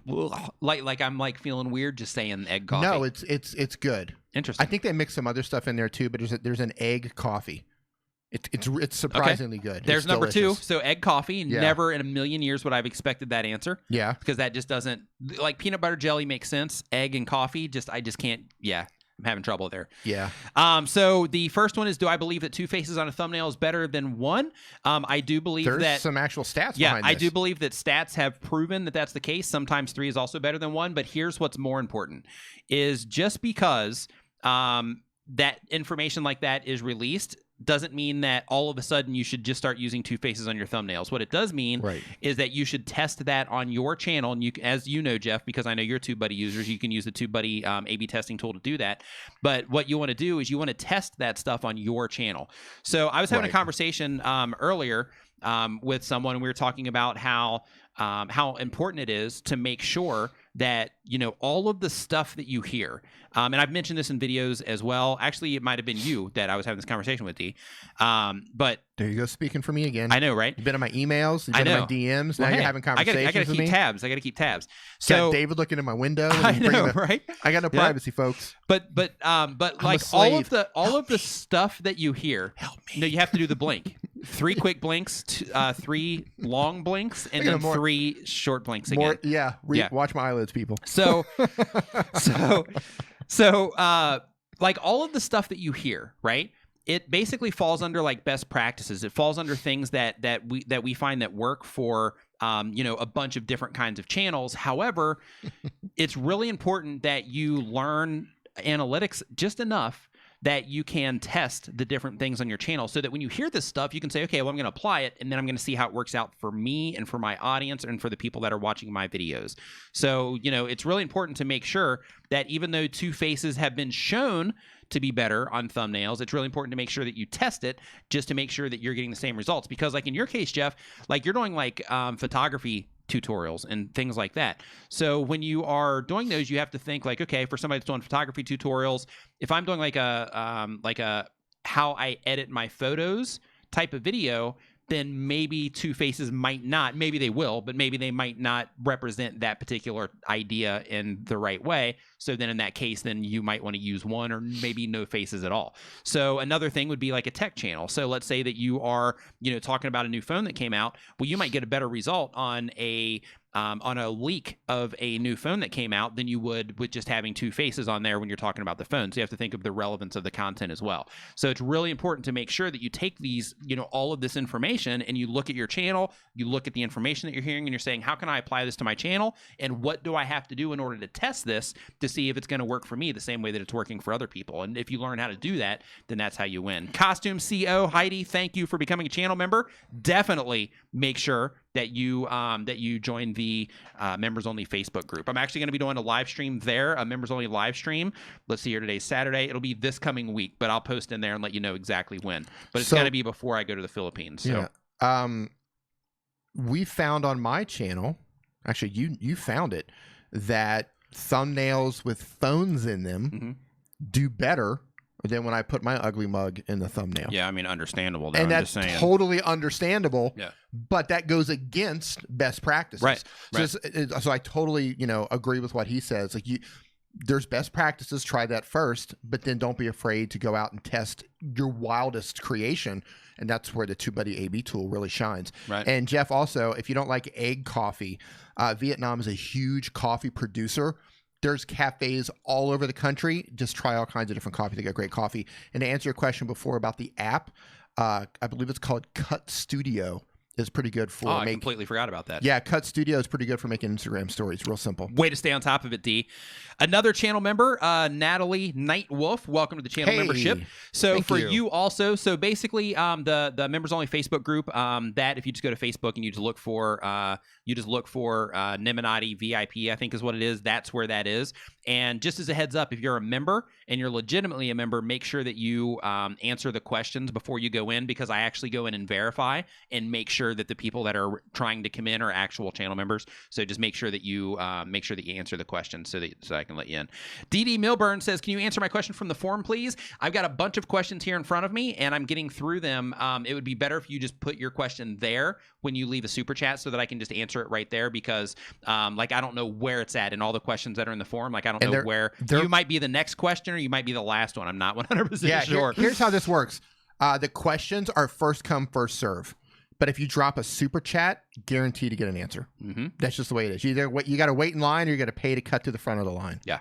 That's the only way we can do it. Yeah. So Natalie, definitely just make sure that you go and you just hop on there and you just look for the Nimminati VIP, and you'll see it in there. Pat Wallace says they did a super chat and got ignored. Oh, really? Pat, I didn't see one from you, Pat. Yeah, I didn't either. Here, let me refresh this and see. If you want to carry this for a second, D. Every now and then we do. Yeah. Oh, yeah, I see it right here. Should we utilize TubeBuddy to update tags at some time? Intervals and try and rank better. So yes, so basically when it comes to using TubeBuddy to update your tags, so here's the thing: if your video is already on the platform, it's already like an established video, so to speak, going in and just changing some tags around probably isn't going to make that much of a difference. It might, but it's most likely not going to make like a huge difference. However, if you are a legend user and you're using the legend package, or you're just a legend, if you go in and if you actually do some variants on your thumbnails, that can make a humongous difference. So, so when it comes to like, hey, what should I be going back and post optimizing for? I personally would recommend that you spend more time focusing on the thumbnail itself than you do the tags when you're going back in and doing stuff. Now, as a heads up, like just so you know, like when you do go in, TubeBuddy will say, hey, these tags are driving traffic, so go ahead and just add those. But it's not going to make your video like explode or anything like that. But your thumbnail can. So because of that, I would make sure that you're kind of balancing out where that priority is between the two. Definitely add the tags that they say you should add that are relevant to your video, and that's an important part. They got to be relevant. But spend that time on your actual thumbnail itself, because that's where you're going to get that's where you're going to get the biggest jump or the biggest reward in return, so to speak. I'm looking at your screen. Max right Ryan, now. Thank you for the super thanks, chat. Mac. We appreciate it. I'm looking at your screen right now, and I just realized. Sit back up again. My screen? Yeah, I'm looking at your camera. I realized I just cropped the top of your head off. Sit up. No, you were just sitting up taller. Oh, because I was stretching my back out. That's why. Oh, I was like, wow. Yeah, because you framed me here. Okay. And then I went tall just because my back's starting to get a little bit sore. So okay. I just went a little tall. Oh, to I was like, wow, I really dropped the ball on this one. Yeah. Yeah. Well, D dropped the ball, Nimmin. That's what they used to call you. I am a ball dropper. Yeah, you are. Color Screen, what's up, man? Nice to see you in here. Welcome to the live stream. Yep. Okay, so next question that we have on the list, now that we got Jeff Eatley's taken care of, we got our camera problems taken care of with these. Oh my gosh, I just accidentally clicked the back button. I have not. Okay, give me 1 second, carry this, D, because I accidentally just clicked out of so my form. Dr. Sten says, D, we can't tag you in a comment, or we can't tag me until you comment. Also, there's a new Deem based off of your video. Should I look into Discord? And so you guys know, so I do a live stream on my channel. So this is Nick's channel. I do a live stream on my channel, and I'll just kind of pop that up there for a shameless plug, on Sundays. Saturday nights here, Sunday night over on my channel, where I try to keep everything as mobile specific as possible. And Dr. Sten is pretty much become part of the show by providing memes. So every week, usually I do like a meme of the week when Dr. Sten comes in. So yeah, they got some good ones. Keep going. I'm still. They keep got going, some D. really good meme of the weeks. Keep going, D. I'm still. Yeah, I'm still looking, man. I'm gonna scroll. I'm gonna go through the chat right here and see what's going on. Look, I don't have access to the forum, so if you got questions in the chat, let them roll right now. Okay, we're getting close. This is your opportunity. I just passed Ryan Stevens' question. Hey, Hi Gaming, how's it going? So what happened is I clicked. Missed it. There you go. I clicked this little button here on accident on the side, and it triggered the back button, which basically started me at the very beginning of the question. So I'm trying to keep looking here. So Travel Squad says they're being funny. They said, I'm adding phones to all of my vlogs because in my Asia vlogs, my Asia travels don't get views. Look, you're a travel vlogger. You're going to places where pretty much every single travel vlogger in the world is going right now. If you go in and you start looking at travel destinations, you're going to see, all Bali, you're going to see Thailand, you're going to see Vietnam, you're going to see Cambodia, you're going to see all the usual suspects for Asia. So you're going to have to think of ways that you're going to see Wisconsin. You're going to see Wisconsin. And you're going to have to think about, okay, if everybody's going to the same places in Asia, what can I do in those places to try to have an angle? But if you're just like, my trip to Singapore, why am I going to watch that? Yeah. Right. But if you can come up with something unique, the 5 best places to eat street food in Singapore, okay. But this is again where TubeBuddy comes in handy. Yeah. Trying to figure out what titles are going to do well with your channel. Mm-hmm. So all how you approach it. Color Scream says, hey, Nick and D, is there a video explaining how you both landed in Thailand? Video, no, but pretty much any podcast that you listen to that we've been on, that story comes out pretty much every time we get an interview on a podcast, it comes out. Or you can just shortcut that and go to the Interpol website. Yeah, right.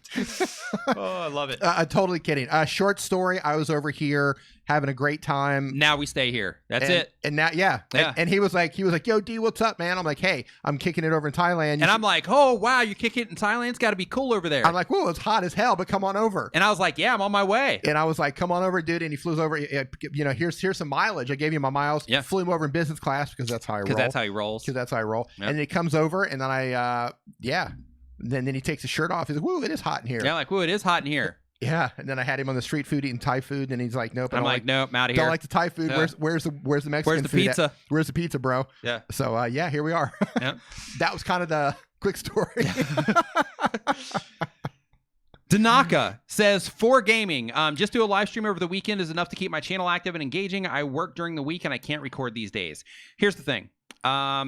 If you have a job and you have things that impede on your ability to create content, personally, I would recommend doing video content instead of live streaming content because it tends to live longer on the platform. However, I know that there's time restraints involved with that, and that's probably why you don't do it, and that's probably why you live stream more.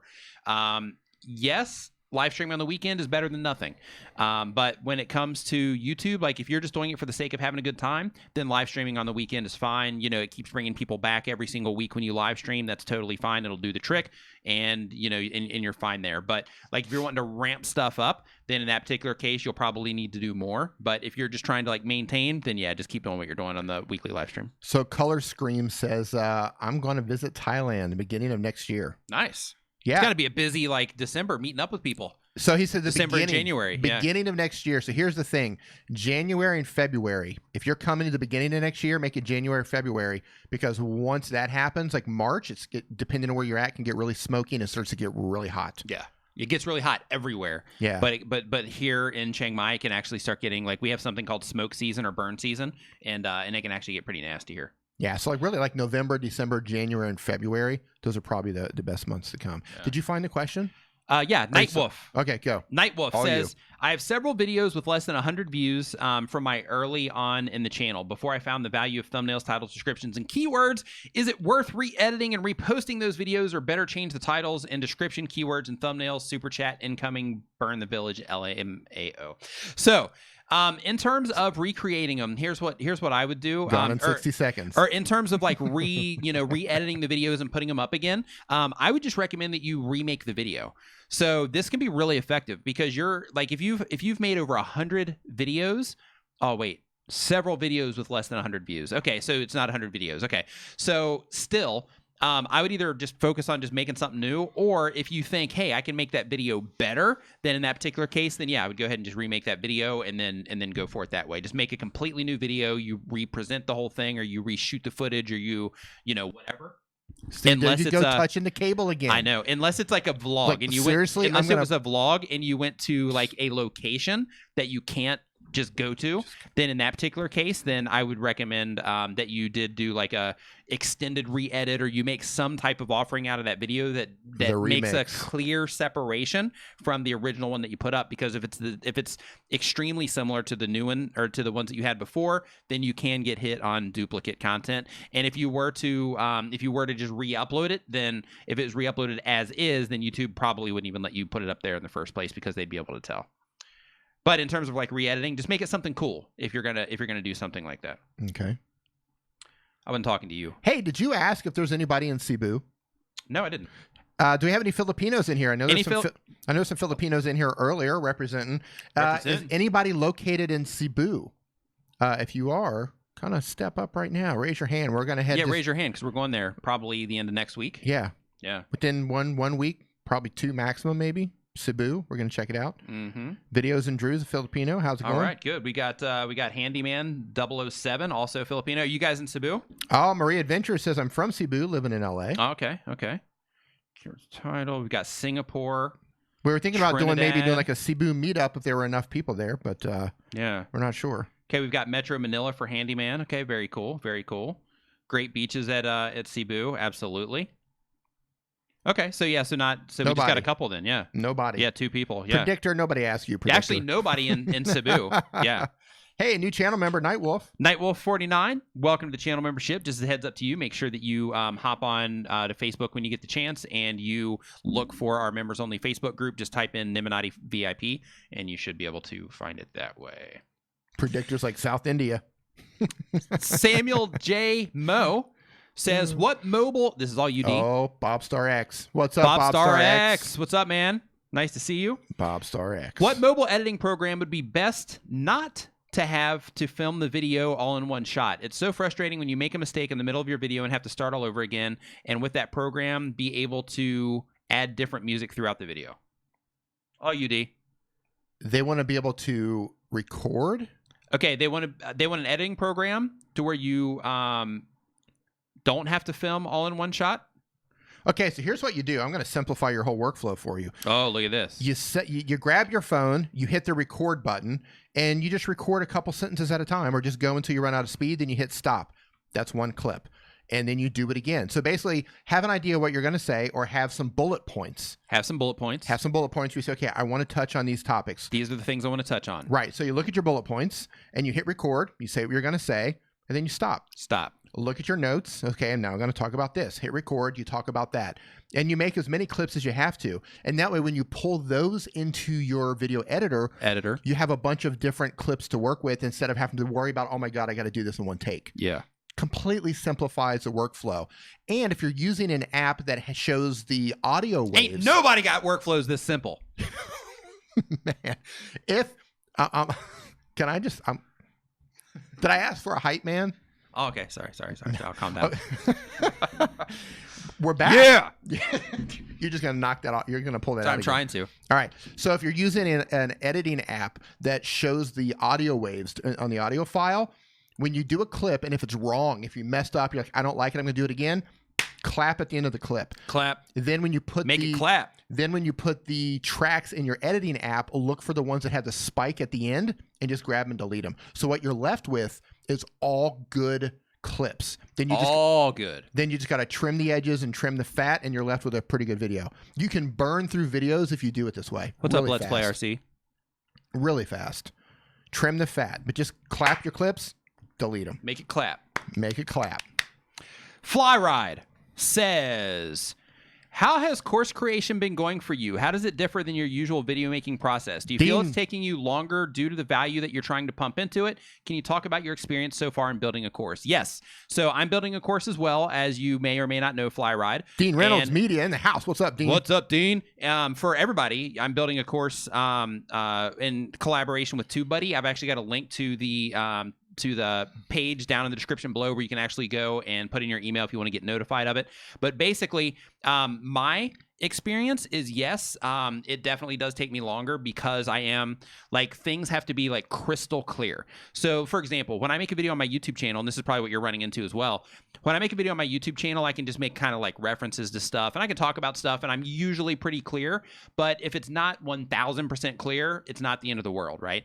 But if I'm putting a course together and people are going to be paying for this thing, then everything has to be crystal clear. It has to be easy to understand. I have to structure it in a way to where, you know, it's going to take them through the entire process. So all that had to be mapped out and all that. So without question, yeah, it's definitely a longer process for me personally. With that said, I have a good friend of mine, E for Electric, Alex. He's putting together a course on how to monetize your social media. And his whole thing is basically like just how to make money from all this stuff. And he was able to basically make all of the videos for his after he planned it. He's able to make everything within like, I don't know, a few weeks on his. So, you know, it comes down to, you know, the info that you're sharing, you know, how you want to structure it and things like that. So yeah, absolutely. El Jefe, what's up, man? Nice to see you in here. Missed you as well. Hopefully we will see you at Bid Summit. Yeah. Also, are you going to come this year, El Jefe? What's the word, man? Hope you're doing well. All right. Next up. Boom. El Jefe. I always love when El Jefe comes in. Oztech Way Cool Shop 3000 sounds like a robot. Says, robots, I know what you're doing. I know what you're doing, AI.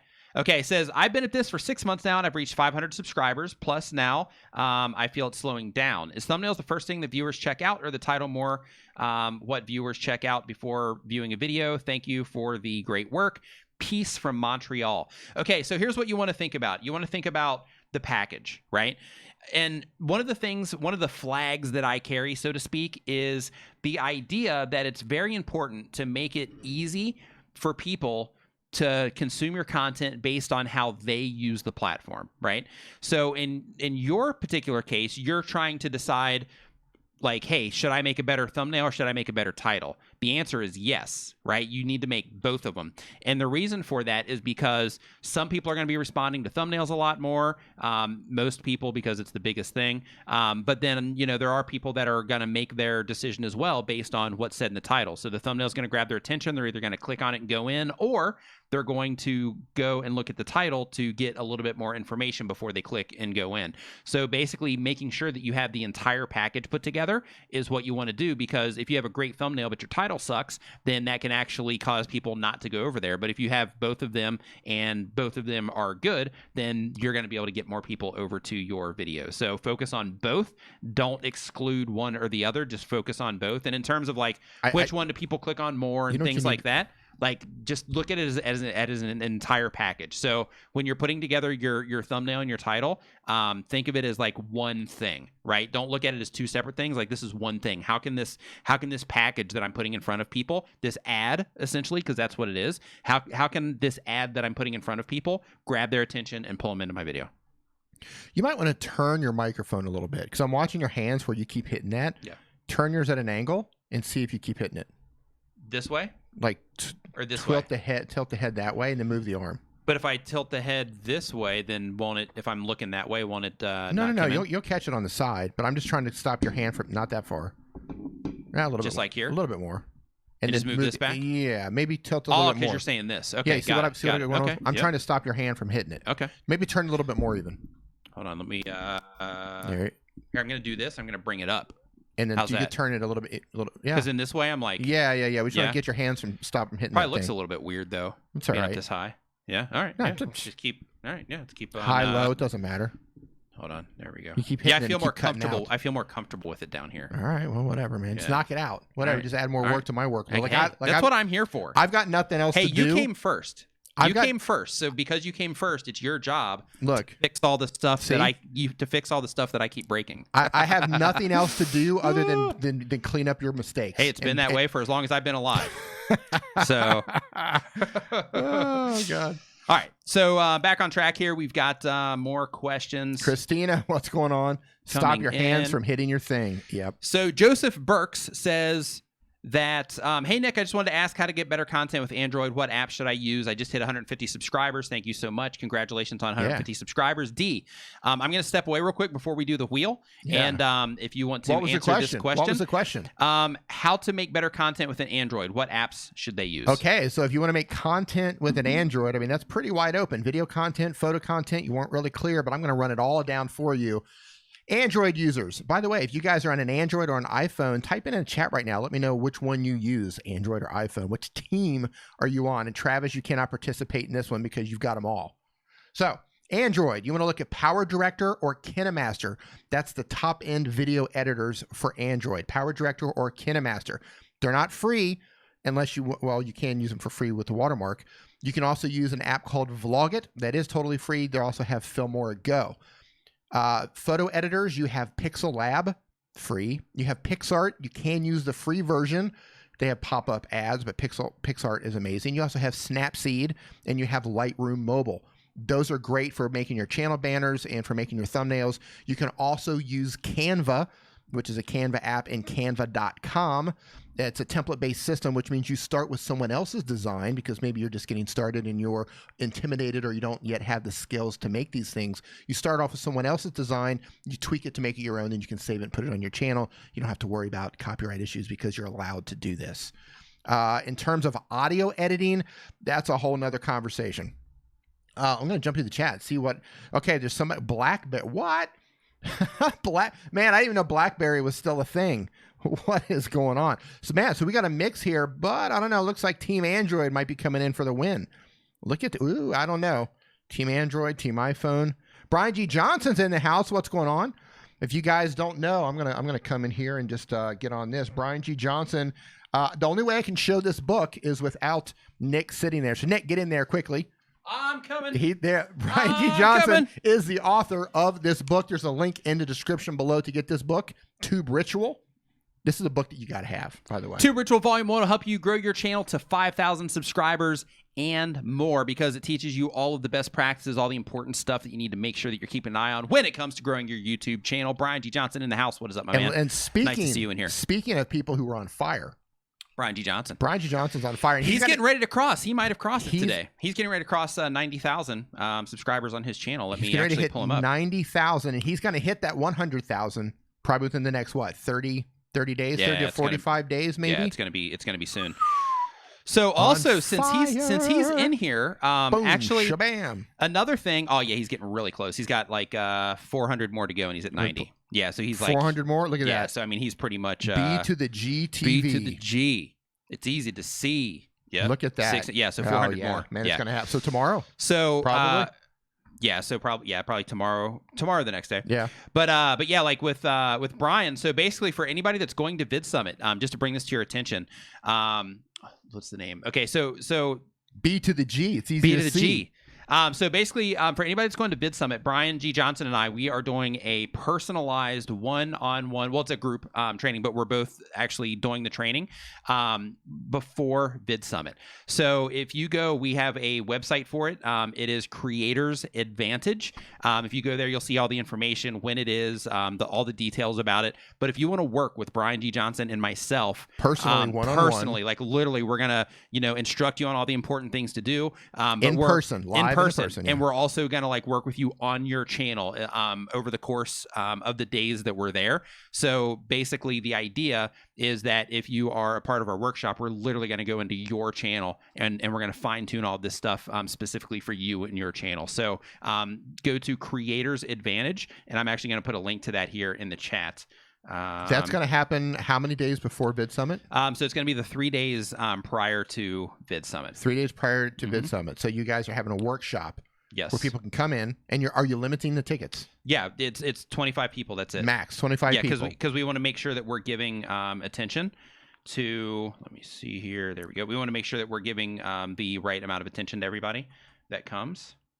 Hey, Christina Smallhorn says I hit 3,000 this week. I was pretty honored by that. Congratulations. Yeah. Okay, so I'm going to drop this in the chat really quick, and I just want to say that if you are going to Vid Summit, like you need to check out that link. I just dropped it here in the chat, so check out that link, and we will see you there, and I'll be excited to work with you on your channel. And now, in addition to actually working with you one-on-one there, we also are going to continue it into 2020 virtually as well. So not only are we going to be working with you one-on-one in person, but we're also actually going to continue that into 2020 as well to help you continually into the next year. So just as a heads up, go check that out. I might sit in on that. Yeah, you definitely will. I'm in the probably. Back. I'm in the back, like, you guys suck. You guys suck. Yeah, right. Real quick, I want to say, El Jefe.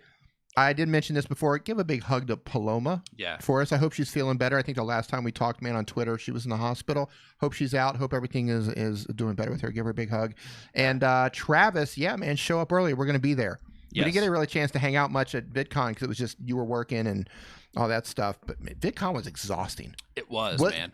It really was. Travis, did you find that VidCon was just absolutely exhausting? Man, we were annihilated, completely annihilated after VidCon. We really were. Yeah. So really quick, Nick's Fan TV says, salute fellas. Hey, Nick, I want to set up a Patreon membership. Can I still offer private live streams via YouTube? D, can you layer content on Droid? So yeah, you can still do live streams. You just have to embed that into your Patreon. So you can do it through YouTube. You can also do it through Vimeo, I believe, to live stream directly into your Patreon. Just when you are live streaming on YouTube into Patreon, just make sure that you have it unlisted on YouTube so that they can still see it, but it doesn't actually go public on the platform. What was the question about Androids and layering? If they can layer content on Android. I'm guessing you meant, can you build layers up in a video editing app? Here's the thing with layering. on a phone, the amount of layers that you can add in a video app, first of all, depends on the video app itself. So if you have, say, Power Director, or you have Filmora, or you have KineMaster, all of those are going to allow you to add different layers to your video editing. However, if you have a cracked app, or if you have an APK that you downloaded from some website, you might not be able to add as many layers or any layers at all, because when they crack these things, you don't get all the features. Secondly, if the chipset in your phone doesn't support layering, then it's not going to be able to add those layers. The app companies actually restrict the amount of layers that you can add based on the chipset in your phone. And this is something that a lot of people don't understand, is that when you use cracked apps, let's say you have an older phone and you're using KineMaster, and KineMaster has limited the amount of layers that you can add in the legit app. So you get to cracked apps, so you can add these layers. Too legit to quit. Demonetized. Oh, yeah. Good job, a-hole. Yeah. Chased with an a-hole. That's great. That was good. Yeah, like we're really trying to get it down there. Yeah. Right. So let's an effort. Let's say you're trying to, like, hey, I don't want to. He's over here laughing. Right. It's usually the other way. Yeah. Right. So you're using KineMaster. Hey, what's up, Patty? Nice to see you in here. Right. Sorry, D. Yeah, dear sir, how can my crack app get to work? Exactly, Travis. So here's the thing. You say, hey, KineMaster, I can't add these layers, so I'm going to use a cracked version. Then you can use all these layers because they've unlocked the feature. Well, KineMaster does that to protect your phone because your chipset doesn't support it. That means that your phone can potentially, a lot of times they do overheat, and they can actually catch on fire. Ooh. If you add too many layers up and you start rendering and your chipset can't support that. Scare tactics are heavy on this one. Your phone, I'm not kidding, can literally catch on fire by doing this. At the very least, it can get so hot that it can melt your chipboard. Wow. And it can catch on fire. A lot of people don't realize the dangers when their video editing apps are the worst when it comes to. So when you're like, hey, my videos are on fire, it's like, they're like really meaning like, holy cow, I just like caught my phone on fire. People don't realize this video. In my comments all the time, they're like, oh yeah, well I just downloaded the KineMaster APK for some phone brand you've never heard of. I'm just like, good luck, dude. You're probably gonna melt the phone. Right? Yeah, that's that's definitely a scary. Yeah, that's like real. Thing. That's like legit. I almost did it again. Man, why is it that I want to do that? Hold on. I just want to sing the streak. Do I see a request for the what? spinny wheel? Wait, what? Whoa, we're getting requests for the spinny wheel. What do you think, D? Is it about that time? Can you say the name of this thing when we pull it up? You mean like the spinny wheel? The spinning wheel. I don't know about that. Like the one. The one? Oh, look at all these. Oh yeah, so we got some real spinny wheels coming in here. Do we want the spinny wheel? Yeah, we want the spinny wheel, I think. So let's do this. Ladies and gentlemen, it is time for VIP Man's magnificent wheel of mildly valuable YouTube-related swag and shenanigans, named by Travis MCP, June 16, 2019. All right, so it is time for the spinny wheel. Spinny wheel's here. Look at that. Here it is, spinny wheel. And it's off-centered, and my OCD is going to cause me to have a conniption if this thing isn't even like close all to about the straight here. conniption fits. Yeah. Ain't nobody giving conniption fits like us. I will literally fall over in my chair. Mm-hmm. And just I'll freeze. So Max Ryan says, I put a question in the forum about copyright strikes. Okay, if we get to it, I'll definitely answer that question. Another question here is Riki's channel. Says, just started my channel. I'm not getting much views at all, but I have good content. That's cool. Just keep going, man. If you just started your channel, that's how it works in most situations. So you're going to always hear about the people that like, hey, they just put out like 5 videos and then all of a sudden they got a bunch of subscribers. In most cases, it takes a while to get the ball rolling. So so congratulations, 1, on starting your channel. 2, hang in there, because it's gonna like typically it takes some while to get, it takes some time to get going. So I'm curious, is there anybody else in here who has like OCD, who has to have things straight? I'm not talking about, you got to touch the doorknob 3 times before you walk out. I'm talking about like you walk in a room, there's pictures hanging crooked, and you literally almost stop dead in your tracks because it hurts your bones. Is there anyone else who's... Let me tell you a little story here. We got a few. It's story time. So Nick and I used to live together in a house. Oh, here we go. In the USA. We lived in the USA. We lived in this house, and it had a really long... So you walk in the front door, and it had a really long hallway before you got to any place in the house. And that was before the big double spreaded staircase that goes up to the extra floors, but with the elevator in the middle. It was like before you get to that part. It was like... No, I'm just kidding. It was like the Scarface house, basically. No, not really. I just said that because you said the long Well, hallway. it was a really long. It was hallway. a long hallway. Yeah. So on one whole side of it, how many pictures do you think I hung on there? A lot. I had a lot of pictures. I don't know, 20 pictures framed, and they were all perfectly, evenly, all over the wall, spaced apart perfectly, and everything was completely straight. Maybe 20 pictures from travels all over the world. And all the time, he would go through and he would just move them. Organized Soprano, what's up? Hey, he would just move them just a little bit. So when I would open the door, I would be confronted with like 20 crooked pictures hanging on the wall. That's the type of brother I am. I just want to go ahead and say that. I mean, that's what happened to me. When people's like, D, what happened to you, man? Yeah. Like, you used to be, what happened to you, brother? Yeah. Right? I mean, like, Nick and the pictures on the wall. That's what happened. It's like, well, he was born, and then ever since then, it's been a headache. Yeah. Always dealing with stuff. He used to move all of the pictures on me on a regular basis. Oh, yeah. That was kind of like my my entertainment. Like, walking out the door, I'd be like, tilt. Yeah. Tilt that one, and then let's tilt this one over here a little bit too. It almost drove me to alcoholism. Yeah. Almost. Oh, man. Travis says he dabbed on D. Nimmin's pictures. You got it. That's the type of dude I am. That's the type of guy remember that, people. He will dab on your pictures. Yep. Absolutely. All right, so is it time Play with emotions. It is. Let's spin this puppy. We need a trivia question. D, you got some trivia questions? Is it time? Yep. Oh, do I have trivia questions? Uh-oh. We might not even have trivia questions. Let's see what we got here. Uh-oh. We do have trivia questions from Doug Houston YT. Let's find him again. Okay. See, I like those positive, like, I can do this. Like Matt's like, I will win. So here's what we have. This is what's on the wheel. Just so you know, while Dee's pulling up the trivia. So here's what we have available on the wheel. So we've modified it a little bit since last time. So we have a TubeBuddy upgrade, which I didn't get approval on before this stream, but I'm sure we can work that out in some way. But we got a TubeBuddy upgrade, which means that whatever package that you're in, you get to upgrade at one level for 1 month. So that is from TubeBuddy. These are basically one tip, to where if you land on one of these, I pull up your channel, I give you one tip based on what it is that I see. This one right here, this is a big one. This one is a $100 gift coupon to tubertools.com, which is my website. So they get to go in and buy $100 worth of stuff. $100 worth of stuff. They can spend it however they want. So it's a free $100 worth of assets, video assets. Yep. Lower thirds, transitions, subscribe buttons, all that stuff. Ooh, that's good.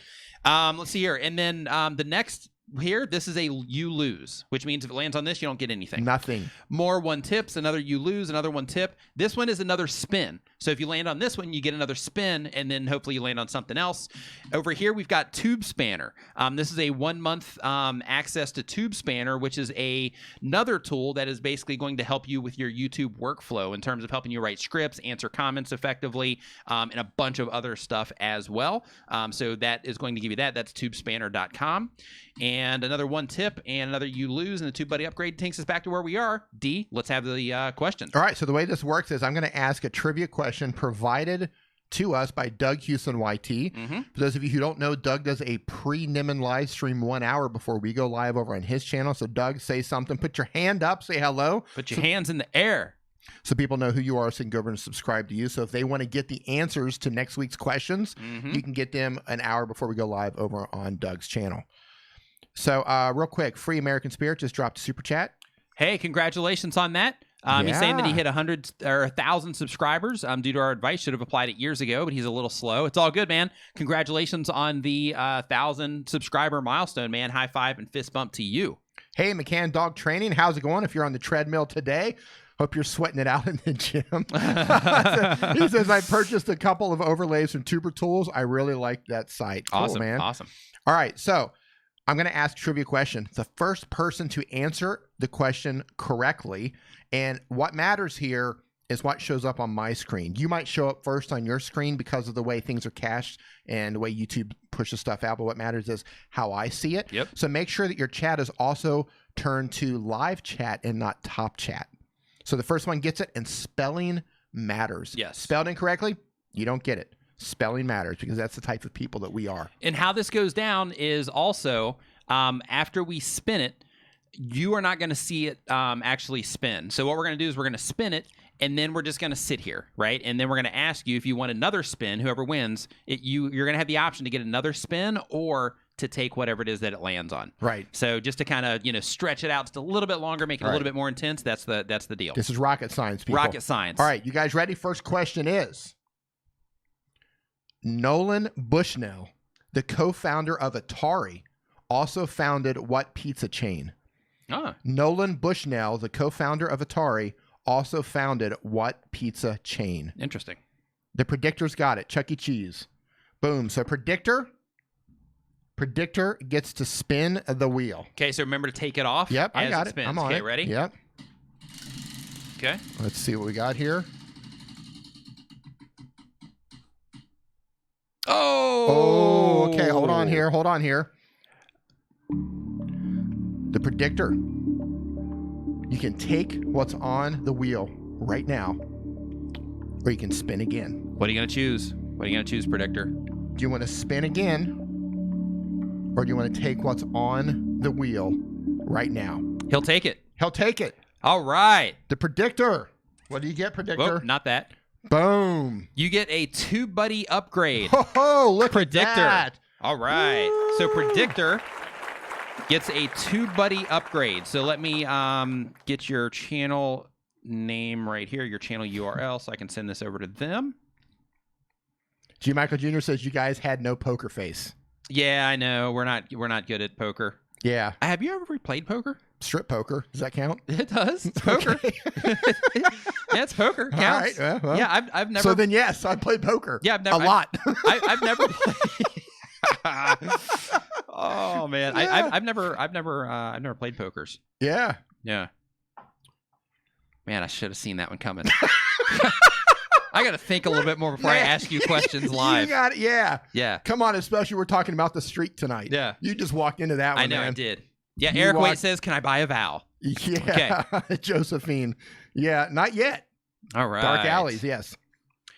Okay, so let's do it again. All right, so next trivia question. Okay, so how this works is as they are claimed, They're gone. they're gone. That means if you land on it, That it's nothing. You get nothing. you lose. Yep. So for that TubeBuddy upgrade, that particular one is already gone. Gone. All right, next question. What ingredient in bread causes it to rise? Oh, interesting. What ingredient in bread causes it to I rise? think I know this one. Yep. What ingredient in bread? Okay, Isaac LOL wins. Okay. Yeast. Yeast is the correct answer. Okay. So Isaac LOL, you get to spin the wheel. Let her rip. Let's see what you got here. All right. Here we go. Isaac LOL. What's it going to be? Are you going to take it? Are you going to take the prize? Or are you going to get a respin? What's going to be, Isaac? Coming down to you, Isaac. What are you going to do? Come on, Isaac. You got to make the call. What are you going to do, Isaac? Right now. I'm going to count it down. 5, 4, 3, 2. Take it. He's going to take it. He's taking it. He's going to take it? Yep. All All right. right, look at that. You What do we win, got Isaac. here? You get a 1 tip on your YouTube channel. So I'm going to go ahead and get you opened here, and we'll pull you up on the screen, and I'm going to give you 1 tip on something that you can do to improve your YouTube channel. Ready? Yep. He's up. Okay. So to improve on your YouTube channel, Isaac, here's what I recommend that you do. Actually, here, let me just look at it really quick to make sure I give you something good. Okay. What I would do is I would recommend that you actually work quite a bit on your titles, because, like, for example, here, like playing with another YouTuber, like there's not really much going on there in terms of discovery, right? Like it's gonna be really hard for people to find you when you are making titles like this, right? Like the best montage moments, like that one's kind of like on that line too. I'm back, like what I would do is I would really look into, watch every video that you can on how to write titles and how to write titles that get attention, because like these right here, you're gonna have a really hard time getting people to your channel over time if you can't learn how to or if you don't spend the time to learn how to write titles that will actually pull people into your channel. And I would also make sure that you're testing your thumbs as well, just because, in my opinion, these need some work. But of course, testing would give you the specific information to prove that. But in my opinion, I think your thumbnails need some work as well. All right, there's your tip. So again, guys, make sure that you're set to live chat and not top chat. And as Doug Houston mentioned, on the bottom left-hand side of the screen, if you tap on your screen, even on a desktop, you're going to see a little word that says live. That little button next to it should be red. Yep. If it's not red, then you're not watching this in real time, and you have no chance on winning. All right. So, hey, thanks, Video Calling Show. Next question. All right, here we go. Is everybody ready? Type in yes if you're ready. All right. Type in yes if you are ready. The Viperian says, how do I join this? Okay, so if you're just coming in, we're asking a trivia question. The first person to answer the question correctly, and it has to be spelled correctly, you get a spin on the wheel, and there's all kinds of goodies on the wheel where you can win various things. Yeah, so as an example, a $100 membership to tubertools.com or a $100 gift card to tubertools.com. TubeBuddy upgrade has already been claimed.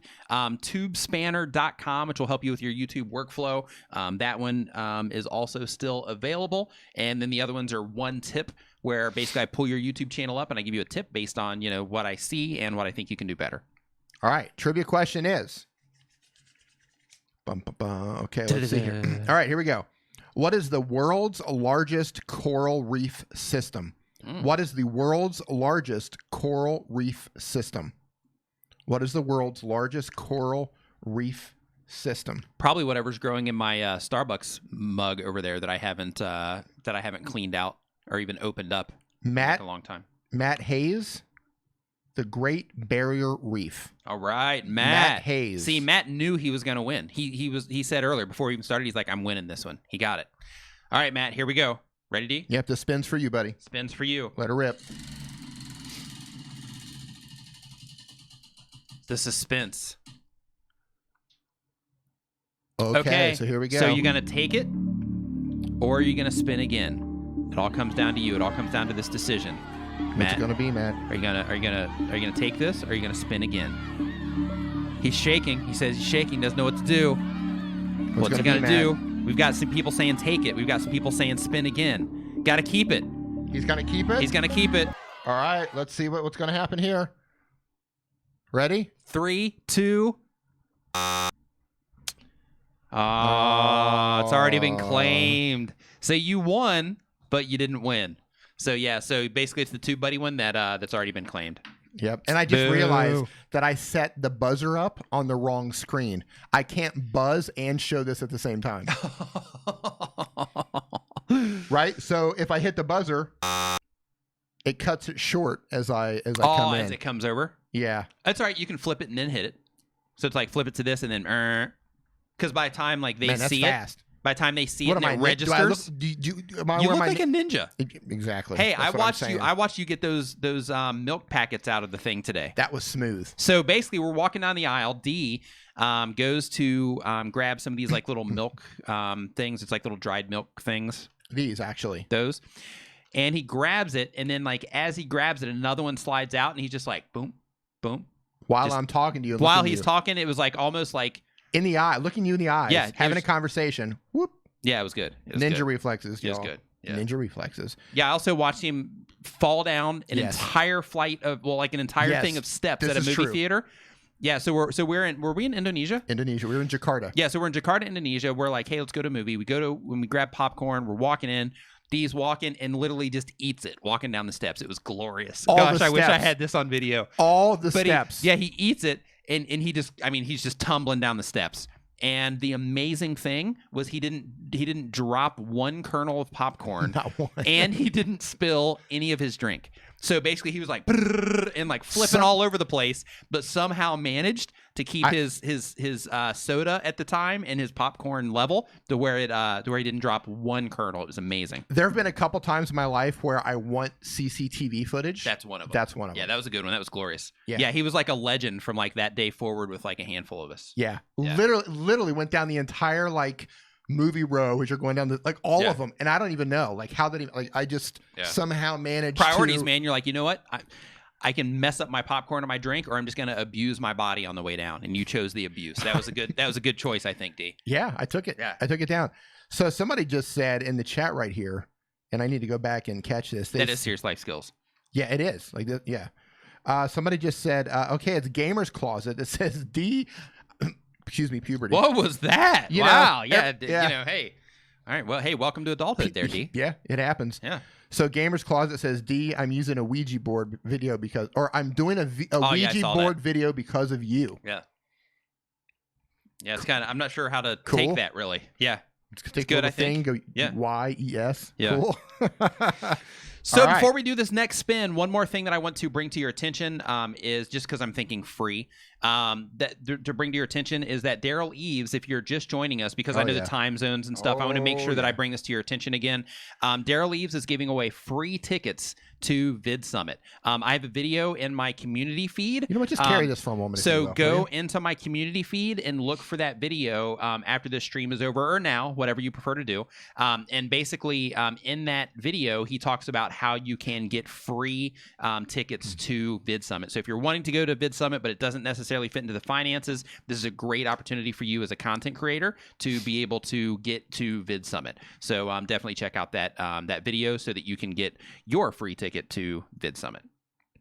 All right, so I'm going to test something Thanks, here. Doug. So give me just 1 second here. Mm-hmm. So if we are here, and then I can go. I'm in test mode here, people. Give me 1 second. Boom. Yeah, my next Can you video hear is it? coming on Monday. I am Tassie. All right, perfect. Okay, we good? I got this. Okay. All right, so the next question is, let's see here. Okay, Just spinning it, getting it ready. Here we go. Getting it loosened up. get your fingers ready. You guys ready? You guys ready for You ready this? for this Come one? on. Here Ready we for the go. next Here one? we go. They're not really into this. I see some people are leaving the chat. Yeah, Maybe- Neil, it's a good call there. I think they're not into this. I don't know. We actually just went up. I don't know, man. I don't know. They're ready? Okay, maybe they are All right, ready. let's do it. Let's do All it. right, let's go. What was the nickname for the 4-engine B-17 bomber planes used in World War II? Wow, that's a What was the nickname for the 4-engine B-17 bomber used in World War II? Gamers Gramps Matt's nails like, just that spin one. the wheel. Just like chain smoking, like Spin it. cracked out Spin it. eyes, right? Spin the wheel. Yeah. Yeah, Gamer Gramps got it. The Flying Fortress. Okay, Gamer Gramps. All right, here we go. Hold on. 1 second here. You got to put it on it. Ready? Yep, go. Moment of truth. Moment of truth. All right, okay. Gamer Gramps, you gonna keep it or you gonna spin again? You can keep it or you get one spin where you can spin again. So still on the board while you're making your decision, we have a Tuber Tools $100 of stuff, free coupon over Tuber Tools. We have tubespanner.com still available, and we have everything else. Everything else is like one tip and things like that. So what do you got, Gamer Gramps? It's on you. You gonna spin again or you gonna take it? Spin again or take the prize. What's it gonna be? What's gonna? It says so. He says he's going to. He's gonna keep it. What do we got? All right. All right. Woo! So you got One one tip. tip. So we're gonna pull up your YouTube channel, and here we are going to give you a tip based on what it is that we see. I almost want to keep that music going. That's so intense. I love it. It's like when it stops, I'm just kind of like off that edge. I wish I'm we just could, like, oh man, I just want to like I wish I could taper just it off. fade it down Just real slow. Fade it down. Right. Yeah, man, it's so good. Man, it's so good. I love it. What do you guys think of that sound effect? What do you think? It's good? Matt's like rigged. So Doug says that answer was spoiled by a previous winner before you asked the question. Oh, interesting. Are these questions pulled from something else? Doug? It's okay. It's okay. No big deal. We'll do it anyway. It's just a one tip. If it was like $100 Tuber Tools thing, then we would look into it. But like, it's not a big deal. Yeah, it's Don't one care. tip. All right. Yeah. Okay, so Gamer Gramps, here's what we've got for you. First off, Gamer Gramps, get good gaming, weekly uploads. Think your channel art looks pretty cool, just to go ahead and say that. Think this looks pretty cool as well. We've got your uploads on here. Beginner friendly, beginner tutorial. I like what you're doing with your thumbnails, letting people know that it's for beginners. That's clever. Yep, I like that. I've never seen anybody do that before. That's pretty clever. So as we go down through here, best practice wise, you are good there. You're putting together game guides, also awesome. Very good here. Yeah, man, these are good. Okay, so let me go and do a quick look, a little look-see here to see what he's got going on here. All right, so this is looking good, man. Here's a link to D&D Science Victory. Let's play. So I'm guessing this is also going to your channel. You're recommending people to your stuff. This is good. You are doing the first episode to get them into the series. Man, just winning all the way around. Look at this, taking them right into the playlist. Boom. Best practice-wise, somebody man. is paying attention. Yeah, somebody's paying attention, man. So right out of the gate, man, you're doing all of the like surface level stuff. So I think you're good there. One thing that you might want to do though is before I get into like, you know, looking at your like captions and all that stuff, one thing that you might want to do though is to make sure that you're adding an auto subscribe link in here, so that just one more place to give people an opportunity to be able to subscribe to your YouTube channel, put a call to action on it. Hey, you know, if you enjoyed this video, make sure you subscribe here type of thing. You can also add a specific link down here, or just give a specific video that you want them to link to where you can tell them, hey, you know, if you enjoyed this video, share it with, you know, share this link with one of your friends.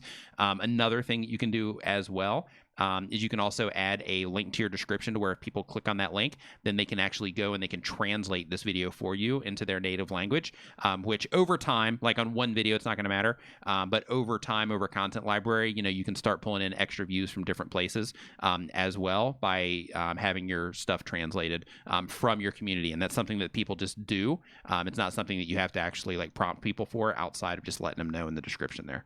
So that's my tip for you. All right. Go off of there. All right. Okay, so next question. Next question is... That's good. In what city would you find La Brea tar pits? Winner, winner, chicken dinner. In what city would you find La Brea tar pits? In what city would you like? Yeah, while you're doing that, I got to mark this one off, too. Okay. And Matt's already won one, right? You know what's funny is the 3 wins right here. They're all next to each other. Interesting. That's funny. Here, I'm going to spin the wheel in just like a So, weird place. Can they play twice? Yeah, the winner gets to win one time. Okay, so the next one down is Orange Blaze Gaming. Answer is Los Angeles. Okay, Orange Blaze Gaming. Here we go. I saw La Brea tar pits. Me too. Well, I used to live in LA, but the first time I saw them was back in the 90s. And I rode my bicycle out, right? I went to this audition thing there, and I got lost, and I just happened to pull over there, and I knew it was some sort of like a public thing, but it was like dark, and they bubble sometimes. They'll like, and it scared the living bejesus out of me. Like I didn't, because you know how it's like up on the thing, because the fences and stuff. Yeah. I didn't pay attention. I just heard stuff bubbling, and I didn't realize what I was like. Went up, and there's like, you know, that saber-tooth tiger thing, and there was like a bubble. It scared me to death. I didn't know it was there. That's funny. I didn't know what it was. I didn't know what. That's like, funny. This is like pre-internet. Yeah. I didn't know what it was. I didn't know it was there. Never heard of it. That's funny. It scared me to death. Yeah, what is this? This bubbling thing. All right, hold on. Drum roll. Spin it. Go. The suspense. You know, we should trigger that sound when we actually, as soon as we spin it. Just because I want to hear it for a longer period of time. Yeah. I love that. That sounds just so, like, it's so, like that droning sound. We'll try so that. Good. All right. What do we got You here? mean that sound? Okay. Yeah, that sound. What Sounds is that? Great. Oh, look at that. So who just won that? So yeah, let's see. Orange Blaze Gaming. Well, I don't know. Yeah, Orange Blaze Gaming, man. This is... I don't know if I'd roll that one or not. Yeah, it's tough. Yeah, it's definitely tough. We're going to see... This could be a big win, or this could be one of those wins that are like, eh. So Orange Blaze Gaming, keeping it. Orange Blaze Gaming's keeping it. He's gonna keep it. Yep. All right. One tip trivia. All right, Orange Blaze Gaming. Let me trivia. open up the channel right here for Orange Blaze Gaming, and let me mark that one off of the list. I just want to sit here and talk in that voice all the time. And just like with that playing in the background and talk about like, so there was this time and we were kind of going down the steps and we were just creeping right around the door and we were waiting. Like as we looked around the corner, you wouldn't believe what we saw through the crack. You wouldn't believe what we saw. It was a bear! And it attacked E again. All right. So Orange Blaze Gaming. Here's what we got. Orange Blaze Gaming. So Orange Blaze Gaming. So clearly you are doing gaming type of content. That's clear on your channel, which is definitely a win. As we scroll down, let me just look and see what you're doing. Okay. So Orange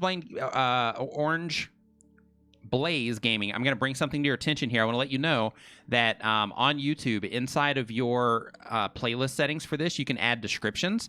But more importantly than the description is that you can also mark these as series. So if you're putting these together because they are a series and because they are related to each other in some way, then what you can do is you can go inside of your YouTube settings and you can actually mark these for the playlist. You can mark these as a series, and what that does is, and this only applies if they're directly related to each other, but it looks like they are because you have 1, 2, and then 3 here, right? So what you can do here is you can actually connect these together as a series. And the reason I'm telling you this is because you don't have the description, and typically when people don't have the description, they also either don't know about or they don't mark the playlist as a series. But when you mark it as a series, it's just a small little checkbox that you tick. I have a video coming out about this, but I've made others about it as well. But basically when you click this, what it does is it tells YouTube that these videos are all related to each other in some way, which helps YouTube actually show this video when this video and this video is being watched. And if somebody's watching this video, for example, then it would show, one of these other videos. But basically the idea is when you tell YouTube it's a series, YouTube is more likely to show the content next to each other in the series. So because of that, I recommend that you go into your playlist settings, you add a description for all of your playlists, and then where it applies, make sure that you mark your playlist as a series. But one thing I want to say is that, it looks like you're a younger dude here. I just want to say, though, that like your thumbnails look really cool. If you're making these, you have like serious skills and you're probably going to do really well. Like if your video content, like if these thumbnails are any reflection of your actual video content, you're probably going to do really well over time. So just keep learning how to do all this stuff and keep grinding it out and making videos because like your stuff from the outside looks really, really good. Boom. Nailed it. All right. Next trivia question. You guys ready for the next one? I'm ready for the next one. I'm ready to hear that sound again. All about that sound. I you know what? I wish there was a way that I could. So Stream Deck or someone needs a, because I can turn it down on a mixer inside of manually do that inside of Streamlabs, but we need one of those knob like video editing systems so like I can pan it down, right? Like just turn the volume down as it goes. That's what we need. Yeah. Instead of just like an abrupt stop. I agree. Totally agree. All right, here we go. Okay, we're just kind of like workshopping this live. That's how we do it. All right. So let me get that one off the list there. Okay. All right. Next trivia question. All right. What city? Oh, this is tough. What city connects 2 continents? What city connects 2 continents? What city connects 2 continents? Yeah, and while we're waiting on that one melted LOL, nailed it. Istanbul. All right. Okay, melted LOL. Hold on here. Yeah, I want to say really quick that just that last channel, that orange channel. Yeah. Great job. Like for like a younger person, like super talented. Yeah. Okay, ready? Let her rip. Moment of truth. Here it is. Melted LOL. Are you going to keep this or are you going to respin? So here's what you're working against. Tubespanner.com, 1 month. You're looking at $100 tuber tools. You're looking at 1 tip. You're looking at keep it. Okay. Are you sure? Are you sure? Are you 100% sure? This is your last chance. Are you sure that you want to keep it? Are you sure? Give me a yes that you want to keep it. Yes. Just want to make sure. Just say yes, confirm. I want to make sure that you yeah, I just want to make sure. We need a lifeline is what we need. Oh, we do. Like call a buddy? No. No. What does that mean? You don't want to keep it? He's like, no. Yes. Hold no. Okay. We're going to keep it or you're not going to keep it? Come on. Come on. What is it? What is it? Keep it or let it go. Keep it or let it go. Call it tube buddy. Here we go. That'd be great. Call it tube buddy. That'd be great. Yeah. Keep it confirmed. Keep it confirmed. All right. You ready? Yep. 3, 2. Here it is. Oh, all right, melted LOL. You got $100 coupon for Tuber Tools. So here's what I want you to do. Whoa, hold on. He got deleted. He said keep it confirmed. Doug didn't mean to delete you. I think he was trying to go for somebody else there, Melted LOL. But basically, what I need you to do, Melted LOL, is you're going to get $100 to spend at tubertools.com. But what I want you to do is I want you to send me a direct message on Twitter so that I can actually give you that coupon code. So send me a direct message on Twitter from your like from your channel Twitter account if that's what you have, and then I will get this over to you tomorrow. Congratulations! Congratulations! Yeah. $100 Tuber Tools. Let's give a clap, round of applause there for Melted LOL for the $100 gift certificate to Tuber Tools. Way to go! Okay. All right. Carry this for a second. Yeah. Sure. Are you getting some Discord stuff? Yeah. Okay. Yeah, sounds good. Okay, so we got clap. We've got, so clap. Yeah, good. So while D is working on that, I'm going to answer another question here out of the form so we can keep moving forward with that. Before we go and... What? Hold on. Before we go and do that. We might have a disqualification here. Okay. Quite possibly. So you want to mute everything and we can talk about it for a second? Can you turn the music on and then we mute us so we can find out what's going on? Yeah, I think Tuber Tools is going to have to stay on the Okay, what's the thing? Did you mute it? I think somebody who already won came in on the second nick to win it again. Yeah, somebody who's already been and they've been banned out of here too. How do they know?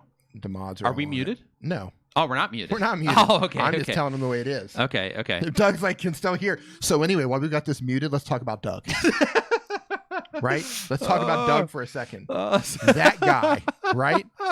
Whew, they can't for hear a second us. I thought we were muted. And I swear, funny. if Josephine comes in here one more time, what do you mean they can hear us? If she comes in and she says LOL, yeah.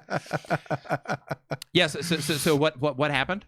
Yeah, we got trolled. And how do we know that mods, was the case? Mods, are we 100% sure on this? Because it needs to be 100%. Because because if that's not the case, we have to be 100% sure because it's not cool if that's not the case. Oh yeah, I think it's the case. So we're gonna move on to the next question. Okay. While the mods are kind of talking working it out in the background. Yeah. Okay, so here's what I want you to do. Okay, Isaac says I confirmed I trolled you. Oh, it was him. He owned it. Listen, Isaac's. Hey, you know what? I'm gonna give it to you anyway, Isaac, because you just came in and you said that I owned it. I'm gonna leave it on the board, but Isaac, send me the message from that account though on Twitter. From the one that matches the one that won, just so I make sure you're not trolling me right now, and I'll still pass it to you just because you owned it and you came through and you're like, yeah, it was me. You owned it. Yeah, that's the thing, man. You owned it. Yeah, it's amazing because I have a lot of respect for people that do that. Right. Yeah, because it's okay, yeah, he didn't have to say that and he just did, so that was cool. So hey, we got JH saying hello from Australia. So just to let you know, Australia. JH, we're heading to VidCon Australia. So if you're going to VidCon over there, we will see you there. Matt Hayes says double troll. It brings out the worst in people. We'll be eating each other by the end of this game. Yeah, we're gonna change the name to the demonic wheel. Right. Stuff. We're taking bites out of All people. right, let's go to another one. Let's go. All right, here we go. Yep, being honest pays off. Absolutely, it does. And thank you, mods, for bringing attention to that. I appreciate it. All right, so the next question. So we're gonna leave this on the board. This one hasn't been claimed, so just as a heads up, the Tuber Tools one is not off of the board. All right, go. All right, here we go. Question is.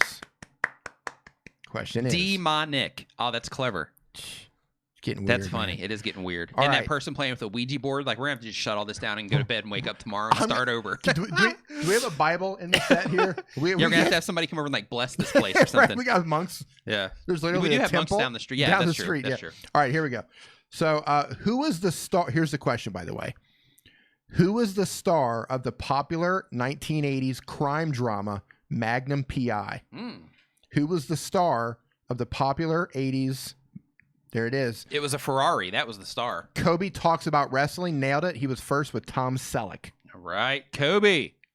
Okay, D. So here we go. Here we go. Yep. And the $100 Tuber Tools thing is still on the board. Still on the board. Yep. There we go. Let her rip, man. Okay. Oh, you mean spin the wheel? Spin the wheel. Okay, spin it. Okay. You know, I'm going to try doing it this way, but hold on. Oh, there we go. It feels so good. Spin the wheel.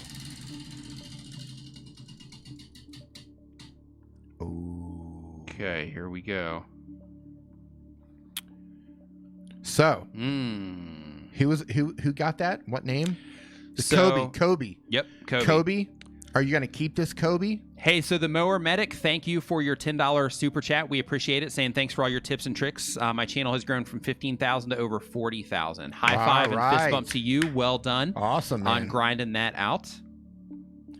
Okay, so it's up to you. What's the channel name? It's Kobe. Wrestling with Kobe or something. Wrestling like with that. Kobe. So here's what you got. You got to spin again. Okay, Kobe. Here it is. Kobe talks about wrestling. He said he wants to spin again. He wants to spin again. He wants to spin again. Okay, well, guess what, Kobe? You want to tell him what he didn't get? I'm trying to think what sound effect I would go with that. So he spins again, so that's a win. It's a win. Yeah. Yeah, so you landed. You would have lost, but you landed on a you lose. So we're going to spin you again. Here we go, Kobe. This is the last one. This is the one he gets. There's no... Yeah, there's no, like, unless he lands on another spin. Oh, okay. Ready? All right, that was really close, too. Oh, look at that. Okay, Kobe, so... One oh, yeah, tip. you didn't get the option. Yeah, so one tip. Okay, here we go. Got one tip. So I need Kobe to say something here so I can pull your channel. There it is. I see it. Okay. Boom, you got him? Yep, coming up now. Kobe talks about wrestling. All right, Kobe, here we go. Kobe talks about wrestling, SmackDown on wrestling. Love it. God, it sounds familiar. Didn't we come up with that here? The SmackDown on wrestling? Or did we just see that? Or did we just see that and we gave him props on it? The crowdsourced that. Oh, okay, Everybody okay. came. I forget who came up with it. But, yeah, somebody came up with SmackDown on wrestling. Love it. Okay, good. So my tip for you, Kobe, is unless you only have these videos here on your channel, I would get more, and you have a lot more than this, I'm assuming. Yeah, so you basically, you still don't have a ton. I think we said the SmackDown on wrestling, though, didn't we? I'm not sure, but okay. So yeah, see all this content that you have. So one thing that I always try to recommend to people is, again, you want to make it easy for people to consume your content. So what's going to happen is, when people watch your videos, you're going to have a lot of people that are going to go from your videos onto your channel page so they can find more of your content if they like how you make content. So because of that, you want to make sure that you want to make sure that you have your more content available on your channel page. So what you want to do is you want to make playlists, right? Because right now you just have one. So you want to make playlists about each part of what it is that you talk about, or just think of how you can organize your content in a way that a viewer would appreciate that you organized it in that way. And then once you have those playlists, then you want to customize your channel page here, and you'll see a blue button here on your end once you are logged into your account, where you'll see a blue button here that allows you to customize your channel page.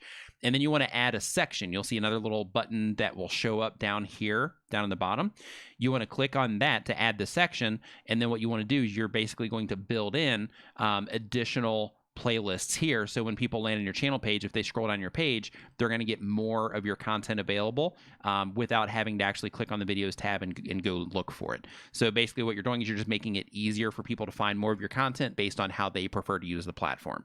So somebody like me, for example, when I land on a channel page, I always scroll down the channel page because I just think that the creator has the content organized for me in a way that will make sense. So because of that, it's my habit to scroll down. It's Dee's habit to click on the videos page. So right there is a clear example of two people using YouTube in two different ways, and you want to make it easy for both of us. YouTube takes care of Dee automatically, but you also want to make it easy for people like me who land on your channel page and scroll down to find and be exposed to more of your content, so that I can have more choices of what it is that I need to click on. Boom. All right, next question. All right. Next question. Here we go. Ready for this one? Yep. Who was the protagonist of the movie Smokey and the Bandit and its sequel, Smokey and the Bandit 2? Who was the protagonist in the movie Smokey and the Bandit and its sequel, Smokey and the Bandit 2? Nice. Eric Waite says Obi-Wan Kenobi. Nope. You need the whole name here, people. There we go. The Viperian Bo Darvel. You got it. All right. Bo Darvel. Okay, ready? Yeah, Shall we? Hold on here. Let her rip. The Viperian. Okay, here we go. Oh. So Viperian. Here's your moment. Is he gonna keep it? Or are you gonna spin again? The crowd's going crazy. Viperian. What's it gonna be? What's it gonna be? Gonna count it down. 5, 4, 3. I trust whatever you tell me to do. That's not it, man. Nope, you gotta that's make not a it. choice. Make a choice. Or Make a choice. Are you gonna buy? Or are you gonna forfeit? Yep. Make a choice or you forfeit. 5, 4. Keep it. He's keeping it. All right. Ready? Yep. And So he made the choice. Unfortunately, you're on a 1 tip. But unfortunately, if you look at the little mark right up here, the 1 tip has already been taken. So you did not win, unfortunately. Viperian. Sorry. Sorry, man. Yeah. Sad, sad, sad. Yeah. Tough breaks, man. Tough breaks. Yeah, tough breaks. Tough breaks. He says, "Oh, I know. It's okay." All right, let's do one more, D. Do another one. Yep, let's do another one. All right. So I'm gonna have to look up a question here. Okay. Let's see. What question? What question would D? Yeah. Should D ask? I'm gonna keep this train going here. How old was Burt Reynolds when he died? How old was Burt Reynolds when he died? Great timing on the music too. Right. How old was Burt Reynolds when he died? Later, Neil. Credit Fast nailed it. 82. Was he 82? Man, he had a good run. Wow. Yeah, man. 82. Right? That's a really good run. Yeah. 82. Man. And I met you at VidCon. Yeah, how you doing? Nice. Yeah. She's the one who came up and said, "Hey, your brother's on what paper? Newsweek? No, what was it? When you and Brian? Oh, How are you doing? was that USA Today? So USA Today? Yeah, I can't remember. Have you started live streaming yet? I know we were talking about live streaming. She's like, Yeah, I think it was USA Today. Today. Yeah, she says USA Today. Yeah. Have you started live streaming Yeah, yet? I hope you have. All right, so let me get into this. Give me 1 second here. Hold on. I was just reaching out. Yeah. Just reaching out to go. Hold on. So if here. you have not started live streaming yet and you want to, but you have no idea how, I actually have some videos on my channel that walk you through the process. I have a playlist on my channel for live streaming and how to do it. So find that, and by the time you're done with the videos in there, you'll have a good understanding of how to get it going. Yes. All right, hold on. Interested. Thank you. All right, so Shall we? hold on here. Okay, ready? Let her rip. Oh, she says she doesn't know how to play the wheel game. You already played. What happened? No, she hasn't played. No, that's what she said. She said she doesn't know how to play it, but she just played because she won, didn't she? Okay, so the way this works, is because you won the question, we spin the wheel. Mhm. And then you don't get to see what's on the wheel right away. Yeah. So the wheel's going to land, and then you get a chance. You spin again, or you get to see what's on the wheel. So if you win something that's on the wheel, it might just be a one tip recommendation on your channel. Nick will pull your channel up and give you 1 tip. Mhm. It could be another spin. It could be nothing at all. Or it could be something. Did we give away TubeBuddy yet? Yes. Okay. It could be a 1-month membership to Tube Spanner. It could be $100 worth of tuber tools, that sort of thing. So you get to choose. We're going to spin the wheel, which we just did. That was very anticlimactic, like the whole thing. It was. It's all right. Get the music going. We're going to do this again. We'll spin it again? No, I mean, it landed. I think it's fair to keep it. And, Okay. Yeah. All right. So, yeah, you get to decide. So you get to decide, do we spin again or do you keep whatever's on here? Now, keep in mind, some things, you can win up to $100 here for tuber tools. But there's also some things on here that are like you lose or that have been taken already. Right. So, you can't win the thing twice. Yeah. So something can't be won twice. So you get to make the call on if you want to spin again. Yes, So Tassius is open to everyone. yeah, it's open to everybody. I am Tassie. So yeah, so let us know credit. She wants Credit to see fast. what's on the wheel. Yeah, well, you can't see what's on the wheel because. She says, I'll see what's on the wheel. Oh yeah. So you want to keep it then? You Yeah. want to So keep do the you want to choice. keep it? If you want to keep it, then you just say keep it. If you want us to spin again, then you say spin again. But basically, the whole thing is like, it could be awesome, it could suck, but you just get to kind of roll the dice on it. Confirm. Confirm. You're gonna keep She it. wants to look. Ready? Okay. What's it? Oh, look at that. Oh, and we got a dead battery. The battery's a battery where? Hold on. Oh, you just switched to that? Oh, so I'm gonna hold my hands here. That was bad. Yeah. So basically, here's what you got: is you got a. Yeah, I'm like, they're like, oh no. Oh no. Yeah, and even the buzzer crapped out. That was hilarious. Oh man.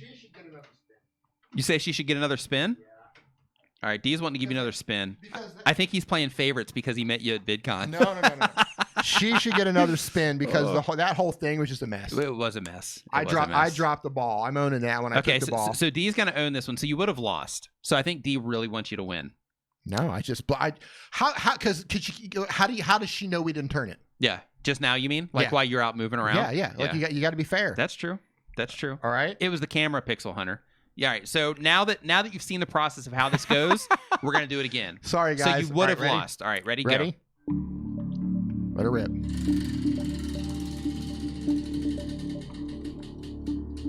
What's up, Stamper Dog? Okay. Here we go. So here we go. You're gonna keep it, or you're gonna spin again.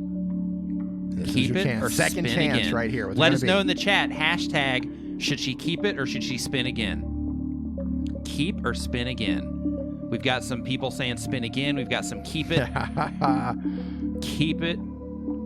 Savage Scientist is saying spin it again. She's gonna Mike keep Phillips it. is saying keep it. She's going to keep it. Ready? All right, here we go. Man, I hope I turn that camera back on. All right, here Ready? we go. If not, here it goes. Ready? We get to spin it again if you didn't. Ready? Yep.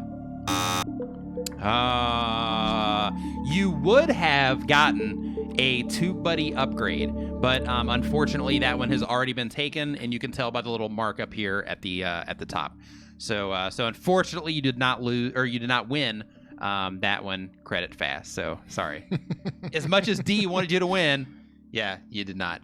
So I want to say to everybody, thank you so much for hanging out today. Hope that you learned something during the Q&A portion of the show. We were excited to be back. I know I was. I know D was. So thank you for hanging out. We appreciate it. Thank you, mods, for all that you do here and all the stuff that you guys do behind the scenes, because it's really appreciated. Yes. Also, I want to let you know that this stream is brought to you by TubeBuddy, the #1 browser plugin for YouTube content creators. So if you are a YouTube content creator, I've got a link to this down in the description below this video, or you can just go to tubebuddy.com/Nimmin. But basically with this, if you have a channel that's a small channel, I think it's under 1,000 subscribers, you actually get a discount, or 5,000 subscribers, but you actually get a discount on it too. So just as a heads up there.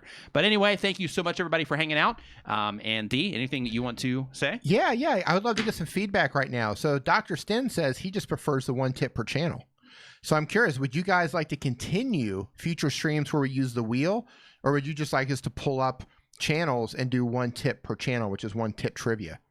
What do you guys want? So type in trivia if you want just channels pulled up, or type in the wheel if you want the wheel to pull up. Let's see what you guys are into. Yeah, let us know, because we do this to entertain you. So your feedback is definitely appreciated. Thank you, Dr. Sten, for trivia wheel, amazing channels, trivia wheel, trivia wheel, both. A lot of trivia. Yeah. A lot of trivia. Trivia wheel, channels, 1 tip, channel pullout, wheel, trivia. Yeah, nice mix there. You know what? I'll post this in my community feed. Hey, Brock. I'll post this in my community feed so we can actually get a number to number. Get a vote. Yeah, so I can actually see, specifically what it is that you want. I'll post this in my community feed. So definitely make sure that when you see that in the community feed, everybody in here vote on that. You should do that right now. So that I can make sure to do that right now. Yeah, everybody can go vote. Yeah. So I'm going to post this in my community feed right now, and then you can vote on it. Right. So on Nick's channel, go to his community feed in just a few seconds. In just a second, I'll tell you when. And then you can vote for keep the wheel, or do 1 tip trivia, or both. I mean, could we do both? Okay. Could we go back and forth? Could we do that? Get started right now. That's right, Travis. Mr. Savage. Gotta cue that music again. Mm-hmm. That's good. That's just good. Good stuff. While he's doing that, I want to also thank the mods for doing an awesome job tonight. Thank everybody for hanging out with us for 3 hours and 40 minutes. This is actually one of the shortest streams that we've done in a very, very long time. I will be streaming tomorrow night over on my channel. You can find me over there on D Nimmin. and I'll be focused on mobile creators. If you got questions about how to do stuff on your phones, apps to use, mobile questions, we're doing all of that over on my channel. We also do some general YouTube stuff as well and general creator stuff, but I try to keep it focused on mobile. Hey, my son's daughter, how you doing?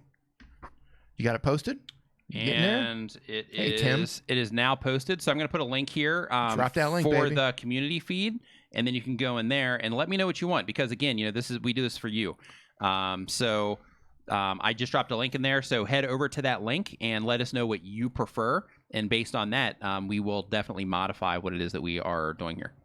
So Mike Phillips says, getting ready to post that Vid Summit contest video. I'll see you guys there either way. Yes. Yeah, that is awesome. Looking forward to seeing you there. You ready? Yeah. All right. Yeah, It's a so wrap, thank you man. so much for watching, and we'll see you next time. We're stopping right now. Thanks for watching Nimmin Live, brought to you by TubeBuddy. Remember to follow us on your favorite social media platforms. Have a great week.